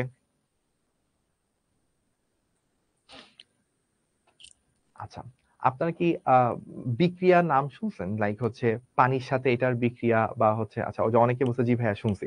আচ্ছা, তাহলে আমি আশা করে নিয়েছি যে আপনার ক্লাস 8-এ বা হচ্ছে 9-এ ইতিমধ্যে বিক্রিয়া সম্পর্কে জাস্ট সিম্পল, যে বিক্রিয়ার মধ্যে কি হয়, যে ওই যে সর্বশেষ কক্ষপথের ইলেকট্রন গুলো এক জায়গা থেকে আরেক জায়গায় যায়, ফলে একটা যৌগ থেকে আরেকটা যৌগ তৈরি হয়। যেমন সবচেয়ে সহজ একটা বিক্রিয়ার কথা বলি, দেখি আপনাদের বুঝতে পারেন কিনা। আমি যদিও কেমিস্ট্রি অনেকদিন আগে পড়ছি, ভুলে গেছি। আচ্ছা, বিক্রিয়াও লাগবে না, আমরা ছোট্ট একটা এক্সাম্পল দিই। আমরা পানি তো সবাই চিনি, পানির সংকেত কি? H2O। পানির সংকেত হচ্ছে H2O। আচ্ছা, পানির সংকেত যে H2O, এবং হচ্ছে যে পানির মধ্যে যে অক্সিজেন হাইড্রোজেনের দুইটা বন্ধন আছে, এটা কি সবাই জানি? হ্যাঁ, এই তো মোটামুটি হচ্ছে যে সবাই জানি, কমেন্ট করতেছেন পজিটিভলি। ওকে, তাহলে আমি ধরে নিচ্ছি আপনারা মোটামুটি জানেন যে পানির মধ্যে বন্ধন থাকে, সোডিয়াম ক্লোরাইডের মধ্যে একটা বন্ধন থাকে, বা এরকমও চিন্তা করতে পারি সোডিয়াম আর ক্লোরিন, সোডিয়াম আর ক্লোরিনের মধ্যে কি থাকে? একটা বন্ধন থাকে, তাই না? ওকে, তাহলে এই যে সোডিয়াম এবং ক্লোরিন তাদের মাঝে যে বন্ধনটা থাকে, আমার আঁকাটা সুন্দর হয়নি, আমি একটু সুন্দর করে আঁকি, ডিজাইন করে আঁকি, তাই না? ওকে, সোডিয়াম আর ক্লোরিন তাদের মাঝখানে একটা বন্ধন দিয়ে দিই। ওকে, আচ্ছা, তাহলে এই যে আমাদের সোডিয়াম আর ক্লোরিনের মধ্যে একটা বন্ধন তৈরি হয়, এই বন্ধনটা না আমরা কি বলি? আয়নিক বন্ধন। তারপর হচ্ছে অক্সিজেন আর হাইড্রোজেনের মধ্যে বন্ধন তৈরি হয়, এটাকে আমরা সমযোজী বন্ধন বলি। আর একটু বড় ক্লাসে গেলে আপনি দেখবেন ডাইপোল ডাইপোল বন্ধন। যত আপনি বড় ক্লাসে উঠবেন তত আপনি এগুলো সম্পর্কে ভালো জানতে হবে। আপাতত জাস্ট এইটুকু জানেন, এই যে সোডিয়াম আর ক্লোরিনের মধ্যে যে একটা শক্তি আছে, আপনার কাছে কি মনে হয় ভাইয়া, এই শক্তিটা কি গতিজনিত কোনো শক্তি, যে সোডিয়াম আর ক্লোরিন দৌড়াচ্ছে, দৌড়াদৌড়ির মধ্যে ওদের মধ্যে একটা শক্তি তৈরি হয়েছে, এরকম কিছু? নাকি এটা বিভব শক্তি টাইপ কিছু? কি হইতে পারে দেখি আপনাদের কমেন্ট। যে সোডিয়াম এবং ক্লোরিন তারা যে একত্রে আছে, তারা একত্রে থাকার জন্য অবশ্যই কি লাগবে? একটা শক্তি লাগবে। তো সোডিয়াম এবং ক্লোরিন একত্রে থাকার জন্য তাদের মধ্যে কি শক্তি কাজ করতে পারে? গতিশক্তি হইতে পারে নাকি বিভব শক্তি হইতে পারে? দেখি তো, আমাকে একটু কমেন্ট করে জানান।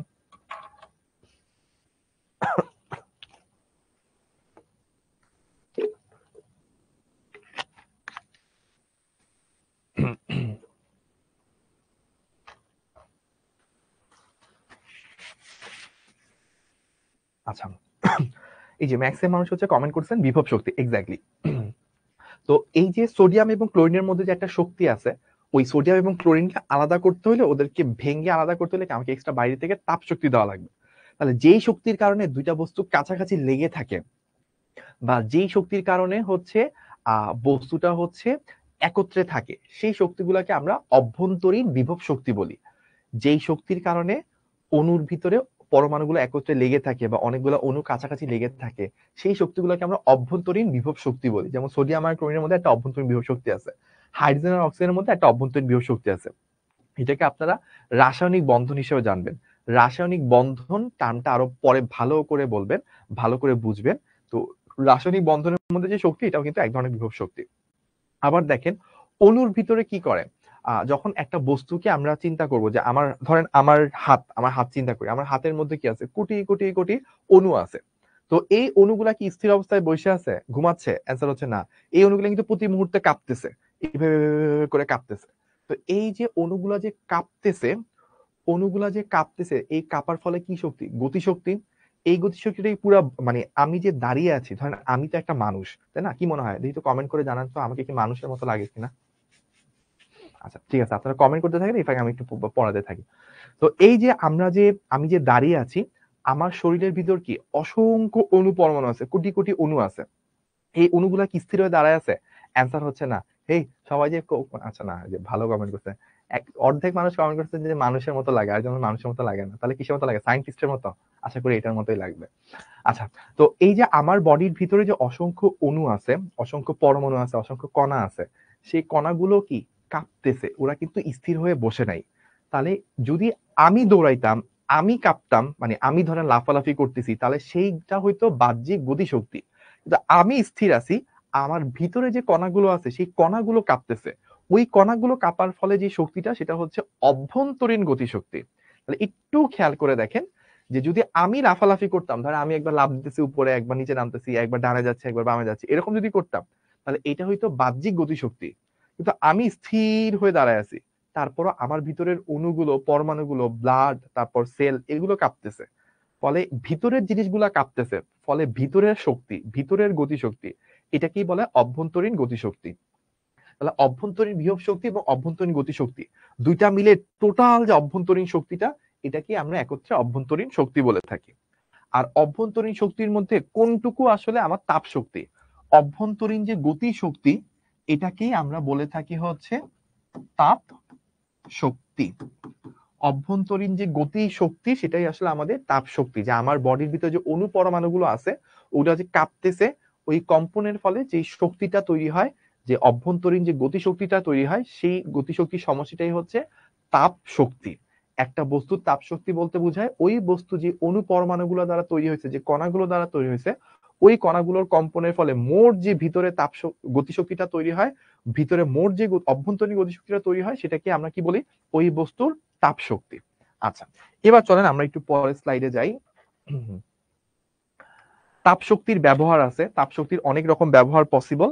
যেমন হচ্ছে যে আমরা একটা এক্সাম্পল দেখতেছি, এই জিনিসটা আপনারা এখন অত ভালো বুঝবেন না, জাস্ট এইটুকু জেনে রাখেন, এটা একটা পাওয়ার প্ল্যান্ট, ঠিক আছে?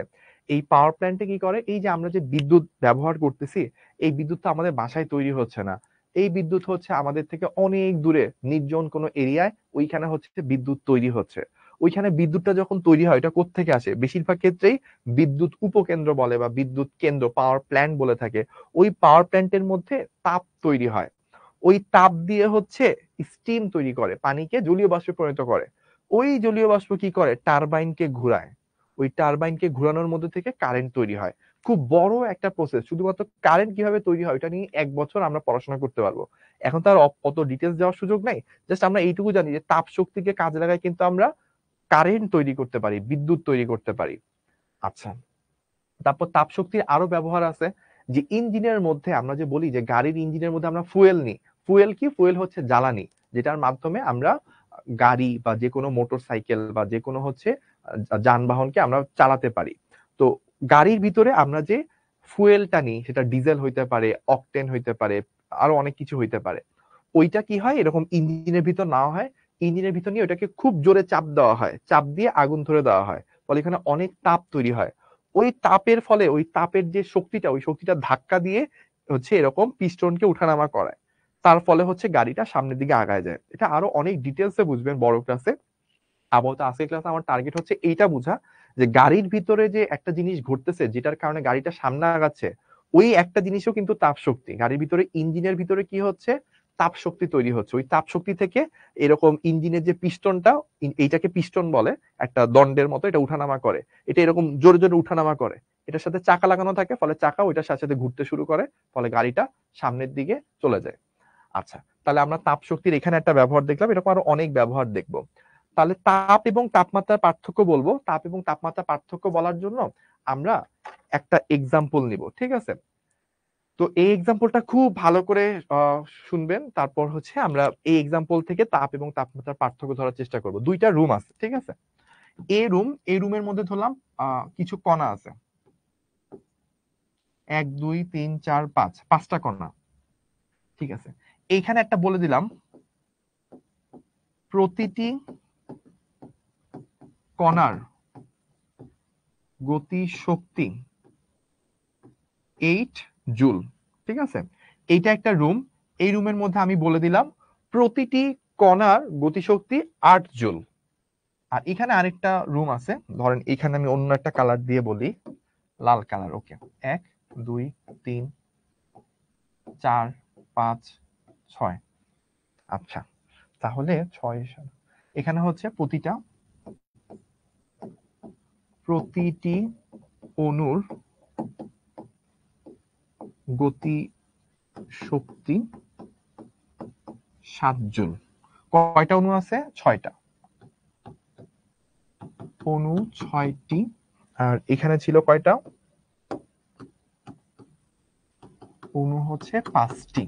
আচ্ছা, তাহলে দেখেন আমাদের কাছে একই রকমের 2টা পাত্র আছে, ঠিক আছে? আচ্ছা, তার আগে একটু বলি, আপনাদের কাছে এখন মনে অনেক প্রশ্ন আসবে, জান আমি একটু আপনাদের প্রশ্নগুলো একটু বলি, আপনাদের ফ্রেন্ডরা কি কি কোশ্চেন করতেছে। কেউ যেমন প্রশ্ন করছে ভাইয়া জুল কি, কেউ একটু আগে প্রশ্ন করতেছিল ভাই অভ্যন্তরীণ শক্তি কি, কেউ একটু আগে প্রশ্ন করছে ভাই বিভব শক্তি কি। এই যে আপনাদের মনে অসংখ্য প্রশ্ন জাগতেছে, আপনারা যখন 9-এ উঠছেন, সায়েন্স পড়তেছেন, ম্যাথ পড়তেছেন, আপনার মধ্যে এরকম অসংখ্য কোশ্চেন জাগবে, এবং এগুলার কোশ্চেন আপনি একদিনে অ্যান্সার গুলো পাবেন না। আস্তে আস্তে আস্তে যখন আপনি 9-এর শেষ দিকে চলে যাবেন, তারপরে আপনার মাথায় নতুন নতুন যত কিছু আসছিল সবগুলো আপনি আস্তে আস্তে আপনি অ্যান্সার পেতে থাকবেন। এক একটা চ্যাপ্টার শেষ হবে, দেখবেন আপনি এক একটা করে অ্যান্সার পাবেন। এক একটা চ্যাপ্টারের মধ্যে আপনি অনেকগুলো নতুন নতুন টার্ম জানবেন। কিন্তু আমরা যখন যে কোনো প্রথম চ্যাপ্টারও যখন পড়বো, তখন আমাদের কাছে একদম 10 নাম্বার 12 নাম্বার চ্যাপ্টারের কোনো কোনো টপিকও সামনে চলে আসবে, ওইটা সম্পর্কে আমরা হালকা ধারণা দিয়ে চলে যাব। বাট যখন আমরা পুরো বইটা শেষ করবো, তখন দেখবেন আপনার পুরো জিনিসের সম্পর্কে একটা ভালো কনসেপ্ট তৈরি হয়ে যাবে। তাহলে আমাদের 2টা রুম আমরা পাশাপাশি নিচ্ছি। প্রথম রুমটার মধ্যে যেটা হইলো যে 5টা অণু আছে। কয়টা অণু? 5টা। প্রতিটার মধ্যে গতিশক্তি কত করে? 8 জুল। তাহলে মোট শক্তি কত? মোট গতি শক্তি কত? 5 × 40 জুল। আর ওই পাশেরটাতে যদি বলি মোট গতি শক্তি কত?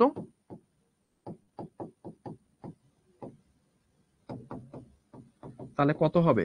6টা অণু প্রতিটা 7 জুল করে, তাহলে 6 × 7 = 42 জুল। ঠিক আছে, তাহলে আমাদের ওইখানে চলে আসবে 6 × 7 = 42 জুল। আচ্ছা, তাহলে আমরা যদি আপনাদেরকে প্রশ্ন করি যে ভাইয়া এ রুমের কাছে তাপ শক্তি বেশি নাকি বি রুমের কাছে তাপ শক্তি বেশি, দেখি আপনাদের কমেন্টটা একটু জানতে চাই যে কোন রুমের মধ্যে তাপ শক্তি বেশি, এ নাকি বি? আপনাদের কাছে কি মনে হয়? আচ্ছা, আফিয়া, নওশিন, সামির, ওয়াজেদ, তারপর জান্নাতুল, চৌধুরী, আব্দুল্লাহ, সায়ন, শিয়াম, অনন্যা, আকাশ, আচ্ছা অনেকে বলছেন, আমি খুব দ্রুত পড়তেও পারতেছি না। তো হচ্ছে অনেকজন বলছেন, সবাই বলছেন ভাইয়া 2 নাম্বারটা এক্স্যাক্টলি ট্রু। যেই কোনো একটা জায়গায় বা কোনো একটা স্পেসে, কোনো একটা জায়গায় বা কোনো একটা স্পেসে যেখানে হচ্ছে অভ্যন্তরীণ গতিশক্তি যত বেশি, সেখানে হচ্ছে তাপশক্তি তত বেশি। কারণ তাপশক্তি মানে কি? তাপশক্তি বা তাপ মানে হচ্ছে যেই জায়গাটার জন্য আমরা চিন্তা করছি, ওই জায়গায় অণুগুলোর অভ্যন্তরীণ গতিশক্তির পরিমাণ, সেটাই আসলে কি ওই জায়গার বা ওই রুমের তাপশক্তি। তাহলে এই রুমের অভ্যন্তরীণ গতিশক্তি কত? 40 জুল। আর ওই রুমের অভ্যন্তরীণ গতিশক্তি কত? 42 জুল। তাহলে দুইটার মধ্যে কোনটা বড়? 42 বড়। তাহলে বি রুমের হচ্ছে তাপশক্তি বেশি। তাহলে আমরা এখান থেকে জানতে পারলাম যে বি কক্ষের তাপশক্তি বেশি। আচ্ছা, এইটা আমরা পেয়ে গেলাম। আচ্ছা, এখন কেউ কি আমাকে বলতে পারবেন তাপমাত্রা কোন রুমের বেশি? এ রুমের বেশি নাকি বি রুমের বেশি? তাপমাত্রা কোনটা বেশি হবে?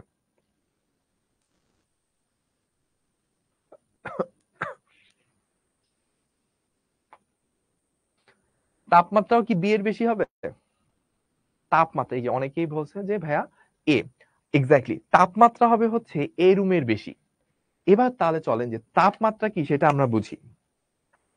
তাপ শক্তি হচ্ছে অণুগুলোর অভ্যন্তরীণ গতিশক্তির সমষ্টি। কোনো একটা বস্তুর তাপ শক্তি হচ্ছে ওই বস্তুটা যে অণুগুলো দ্বারা তৈরি, যে কণাগুলো দ্বারা তৈরি, যে পরমাণুগুলো দ্বারা তৈরি, ওদের গতিশক্তির সমষ্টি, টোটাল কতটুকু অভ্যন্তরীণ গতিশক্তি আছে, সেটা হচ্ছে তাপ শক্তি। আর ভাইয়া তাপমাত্রা কি? তাপমাত্রা হচ্ছে ওই বস্তুটার মধ্যে যে সকল অণুগুলো আছে, কোন একটা বস্তুর তাপমাত্রা হচ্ছে ওই বস্তুর ভিতরে যে অণুগুলো আছে, যে কণাগুলো আছে, ওই কণাগুলোর গড় গতিশক্তি কত। তাহলে আমি একটু বলি এটার ডেফিনেশনটা, তাহলে আপনাদের ভালো মনে থাকবে। তাপমাত্রা হচ্ছে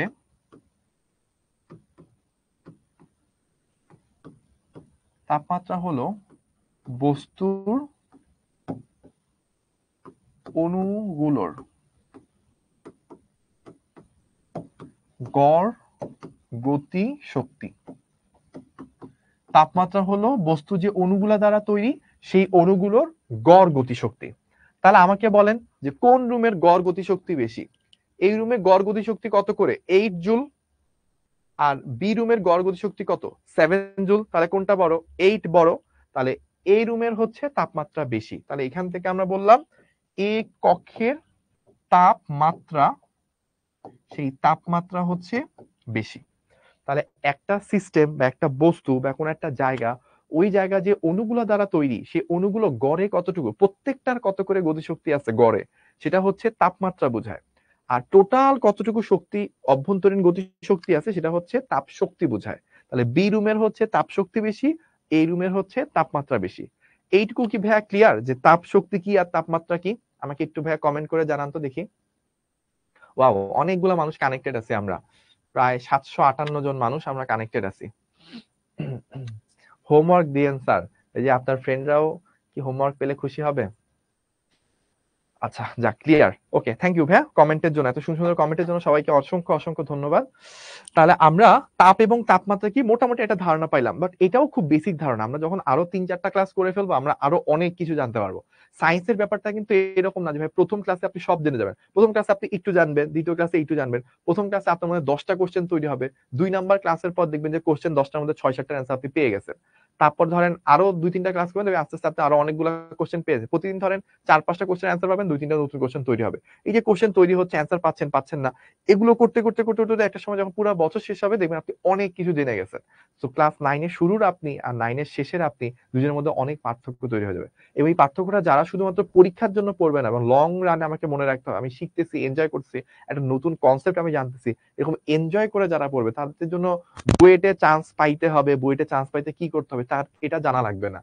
অটোমেটিক্যালি বুয়েট তাকে চাবে, অটোমেটিক্যালি তার ফ্রেন্ডরা তাকে বলতে শুরু করবে যে ভাই তুই তো বুয়েটে চান্স পাবি। তার হচ্ছে যে আহ, তার ফ্রেন্ডরা বলবে যে ভাই তুই তো মেডিকেলে চান্স পাবি। আপনার ফ্রেন্ডরাই আপনাকে বলবে। জাস্ট আপনি এইটুকু নিয়ে লেগে থাকেন যে আমাকে প্রতিটা জিনিস খুব কনসেপ্ট ক্লিয়ার করে আস্তে ধীরে সুন্দর করে বুঝতে হবে। আচ্ছা, এবার চলেন আমরা একটু তাপ এবং তাপ শক্তি রিলেটেড, আগের একটা স্লাইড ছিল তাপ এবং তাপমাত্রা, সেটা সম্পর্কে একটু বোঝার চেষ্টা করি, ঠিক আছে? তো এইটার মধ্যে একটু বলি যে তাপ শক্তির সাথে তাপমাত্রা একটা বেসিক ডিফারেন্স হচ্ছে তাপ, কোনো বস্তু একটা জায়গা থেকে আরেকটা জায়গায় তাপের ফ্লো হবে। তো কোন বস্তু থেকে কোন বস্তুতে তাপের ফ্লো হবে সেটা কিন্তু টোটালটাই ডিপেন্ড করে তাপ শক্তির উপর না, তাপমাত্রার উপর। কিভাবে, আমরা একটা এক্সাম্পল দিই, তাহলে আপনি একটু ভালো বুঝতে পারবেন। আমরা ওই স্লাইডটাতে যাব, তার আগে আমরা একটা ছোটখাটো কিছু কাজ করে আসি। 1টা 2টা 3টা 4টা 5টা, প্রতিটা কত করে ছিল? 8 জুল করে ছিল। টোটাল কত ছিল? 40 জুল। আর ওই রুমে কয়টা ছিল? ওই রুমে ছিল হচ্ছে 7টা, তাই না? 1 2 3 4 5 6, 6টা ছিল সমস্ত, প্রতিটা 7 জুল করে। টোটাল কত ছিল? 42 জুল। আচ্ছা, এখন আপনি একটা কাজ করলেন, আপনি করলেন কি ভাইয়া, যে এই দুটা রুমের মধ্যে একটা কানেকশন তৈরি করে দিলেন, দুইটা রুমের মধ্যে একটা লাইন তৈরি করে দিলেন, রাস্তা তৈরি করে দিলেন। এখন রাস্তা তৈরি করে দিলে কি হবে? রাস্তা করে তৈরি করে দিলে যেটা হবে, এই রুম থেকে একটা অণু ওইখানে যাবে, আবার বি রুম থেকে একটা অণু ধরেন এই রুমে আসবে। ওকে, এটা ধরেন ঘটলো যে রাস্তা তৈরি করে দিছি, এখান থেকে একটা অণু ওইদিকে গেল, আবার ওইখান থেকে একটা অণু এদিকে আসলো। তখন দেখেন তো ভাইয়া কি ঘটে, এই অণুটা যদি এইখানে যায় তাহলে কি হবে? এট এ টাইম আমরা বলতেছি এই অণুটা হচ্ছে এই রাস্তা দিয়ে এইখানে আসলো। আচ্ছা, তাহলে এই যে এ অণু, এই অণু, এ অণু থেকে কি হয়েছে দেখেন, 8 জুলের একটা কণা চলে গেছে। 8 জুলের একটা কণা চলে গেলে ওর শক্তি প্রথমে কত হবে? 32 জুল হবে, কারণ একটা কণা চলে গেছিল 32। আচ্ছা, তারপর কি হয়েছে, 7 জুলের একটা কণা আবার ওর কাছে চলে আসছে, তাহলে 32 আর 7 যুক্ত করলে কত হয়? 39 জুল। আচ্ছা, তাহলে আমার প্রথমে এই রুম থেকে একটা কণা ওইখানে গেল, কমে 32 জুল হইলো, আবার ওই রুম থেকে একটা কণা এখানে আসলো, ফলে শক্তিটা হয়ে গেল 39 জুল। আচ্ছা, এবার আসেন বি রুমে কি ঘটে। বি রুমটাকে আমরা একটু বোঝার চেষ্টা করি, এটাকে ধর আমি টিয়া কালার দিয়ে লিখি। বি রুমের ক্ষেত্রে প্রথমে হয়েছিল কি, এ রুম থেকে একটা ওর কাছে এসে পৌঁছাইছে, তাহলে 42 এবং 8 যুক্ত করলে কত হয়? 50 জুল হয়। আচ্ছা, তারপর দেখেন কি হয়েছে, আবার ওর কাছ থেকে একটা 7 জুলের পাশে চলে গেছে। এখান থেকে কি হয়েছে, 7 জুলের অণু ওর কাছ থেকে চলে গেছে, তাহলে 50 থেকে 7 গেলে আবার কত থাকে? 43 জুল থাকে। তাহলে দেখেন এই যে পুরা প্রক্রিয়াটা, পুরা প্রক্রিয়ার মধ্যে কি ঘটছে, পুরা প্রক্রিয়ার মধ্যে এখান থেকে একটা অণু ওইখানে গেছে, ওইখান থেকে একটা অণু এদিকে আসছে। এবং এই জিনিসটা কখন ঘটে? যদি আমি দুইটা পাত্রকে এরকম কানেক্ট করে দিই। তাহলে দুইটা পাত্রকে যখন এরকম কানেক্ট করে দিই, একটা অণু এদিকে যায় আর একটা অণু এদিকে আসে, ফলে দেখেন কি হয়েছে, এখানে ছিল 40 জুল, দিন শেষে কতটুকু আছে 39 জুল, এখানে ছিল কতটুকু 42 জুল, হয়ে গেছে কত 43 জুল। তাহলে দেখেন 40 থেকে 39 হয়েছে, তার মানে কি এখান থেকে 1 জুল শক্তি হারাইছে। এই 1 জুল শক্তি কোথায় গেছে, ওই দিকে চলে গেছে। তার মানে এখানে কি হয়েছে, 1 জুল শক্তি হচ্ছে এ থেকে বিতে গেছে। এখন এই জায়গায় লাস্ট একটু অংশ এটা করে আমরা ক্লাসের শেষে চলে যাব। আমাদের শক্তিটা যখন দুইটা বিভিন্ন বস্তুকে কানেক্ট করে দিব, তখন কোথা থেকে কোথায় যাবে, ঠান্ডা থেকে গরমে যাবে, মানে আমাকে হাই টেম্পারেচার থেকে লো টেম্পারেচারে যাবে, নাকি আমার বেশি তাপ থেকে কম তাপে যাবে, সেইটা হচ্ছে ভাইয়া বুঝার বিষয়। দেখেন এ রুমের কি, আমরা তাপ শক্তিকে কিউ দ্বারা প্রকাশ করি, কিউ এ লেস দেন কিউ বি, তাপ শক্তি হচ্ছে বি এর কাছে বেশি, আর তাপমাত্রা হচ্ছে আমরা টি দ্বারা প্রকাশ করি, টি এ গ্রেটার দেন টিবি। কিউ দ্বারা কি বুঝায়, তাপ, কিউ দ্বারা বুঝায় তাপ, আর টি দ্বারা কি বুঝায়, তাপমাত্রা। ঠিক আছে, এটা আমরা দেখে আসছি কোন রুমের তাপ বেশি কোন রুমের তাপমাত্রা বেশি, এগুলো দেখে আসছি। তাহলে দুইটা বস্তুকে যখন আমি কানেক্ট করে দিছি, তখন আলটিমেটলি কি হয়েছে, কম তাপের, মানে আমরা তখন কিভাবে চিন্তা করব যে বেশি তাপের বস্তু থেকে কম তাপের বস্তুতে তাপ যাবে, হয় এটা হইতে পারে, অথবা হইতে পারে বেশি তাপমাত্রা থেকে কম তাপমাত্রায় তাপ ফ্লো হবে। এই দুইটার মধ্যে কোনটা ঘটে সেটা আমরা বোঝার চেষ্টা করছিলাম। তাহলে দেখেন কি হয়েছে, এখানে ছিল 40 জুল, এখানে ছিল 42 জুল, তাহলে দুইটার মধ্যে তাপ শক্তি বেশি ছিল কি বি রুমে। যদি এমন হইতো যে তাপ শক্তি বেশি তাপ শক্তি থেকে কম শক্তিতে ফ্লো করে, তাহলে কি হইতো, বি রুম থেকে এ রুমে তাপ আসার কথা, কিন্তু তা কি হয়েছে, তা হয়নি, উল্টা হয়েছে কি, এ রুম থেকে বি রুমের দিকে 1 জুল তাপ গেছে। আচ্ছা, আরেকভাবে চিন্তা করেন, যদি আমি তাপমাত্রা দিয়ে টেস্ট করি, বেশি তাপমাত্রা থেকে কম তাপমাত্রার দিকে তাপ ফ্লো হয়, দেখি তো এই কথাটা সত্য কিনা। এ রুমের তাপমাত্রা বেশি ছিল, বি রুমের তাপমাত্রা কম ছিল, এবং এ থেকে বি এর দিকে তাপ ফ্লো হয়েছে, যে 1 জুল ফ্লো হয়েছে। তার মানে তাপ এবং তাপমাত্রার মধ্যে তাপমাত্রা হচ্ছে মেইন জিনিস, যার তাপমাত্রা বেশি সেখান থেকে যা তাপমাত্রা কম সেই দিকে হচ্ছে তাপটা ফ্লো হয়। আচ্ছা, তাহলে এখান থেকে আমরা আরেকটা এক্সাম্পল নিতে পারি। ধরেন আপনার কাছে একটা গরম ডিম আছে, আপনি একটা ডিম সিদ্ধ করলেন, প্রচুর গরম, আর আপনি একটা নর্মাল 1 মগ পানি নিলেন, যে পানিটা মোটামুটি ঠান্ডা। ধরেন পানি না, 1 মগ হচ্ছে, আপনি একটা ড্রাম নিলেন, ড্রামটা পুরা পানিপূর্ণ।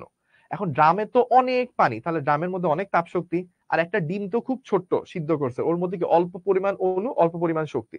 এখন আপনি যদি ড্রামের মধ্যে সেই ডিমটা ফেলেন, তাহলে কি হবে, ড্রামটা তো ঠান্ডা ছিল নরমাল নরমাল তাপমাত্রায়, ডিমটা তো গরম, তারপরও কি হয়, একটু পরে ডিমটা ঠান্ডা হয়ে যায়, ড্রামটা আগের মতোই থাকে বা আগে থেকে একটু গরম হয়। তাহলে ডিমের কাছে শক্তি কম ছিল, ড্রামের কাছে শক্তি বেশি ছিল, তারপরও কি ড্রাম থেকে ডিমের কাছে শক্তি যায় নাই, বরং ডিম থেকে তাপ শক্তি ড্রামের কাছে আসছে।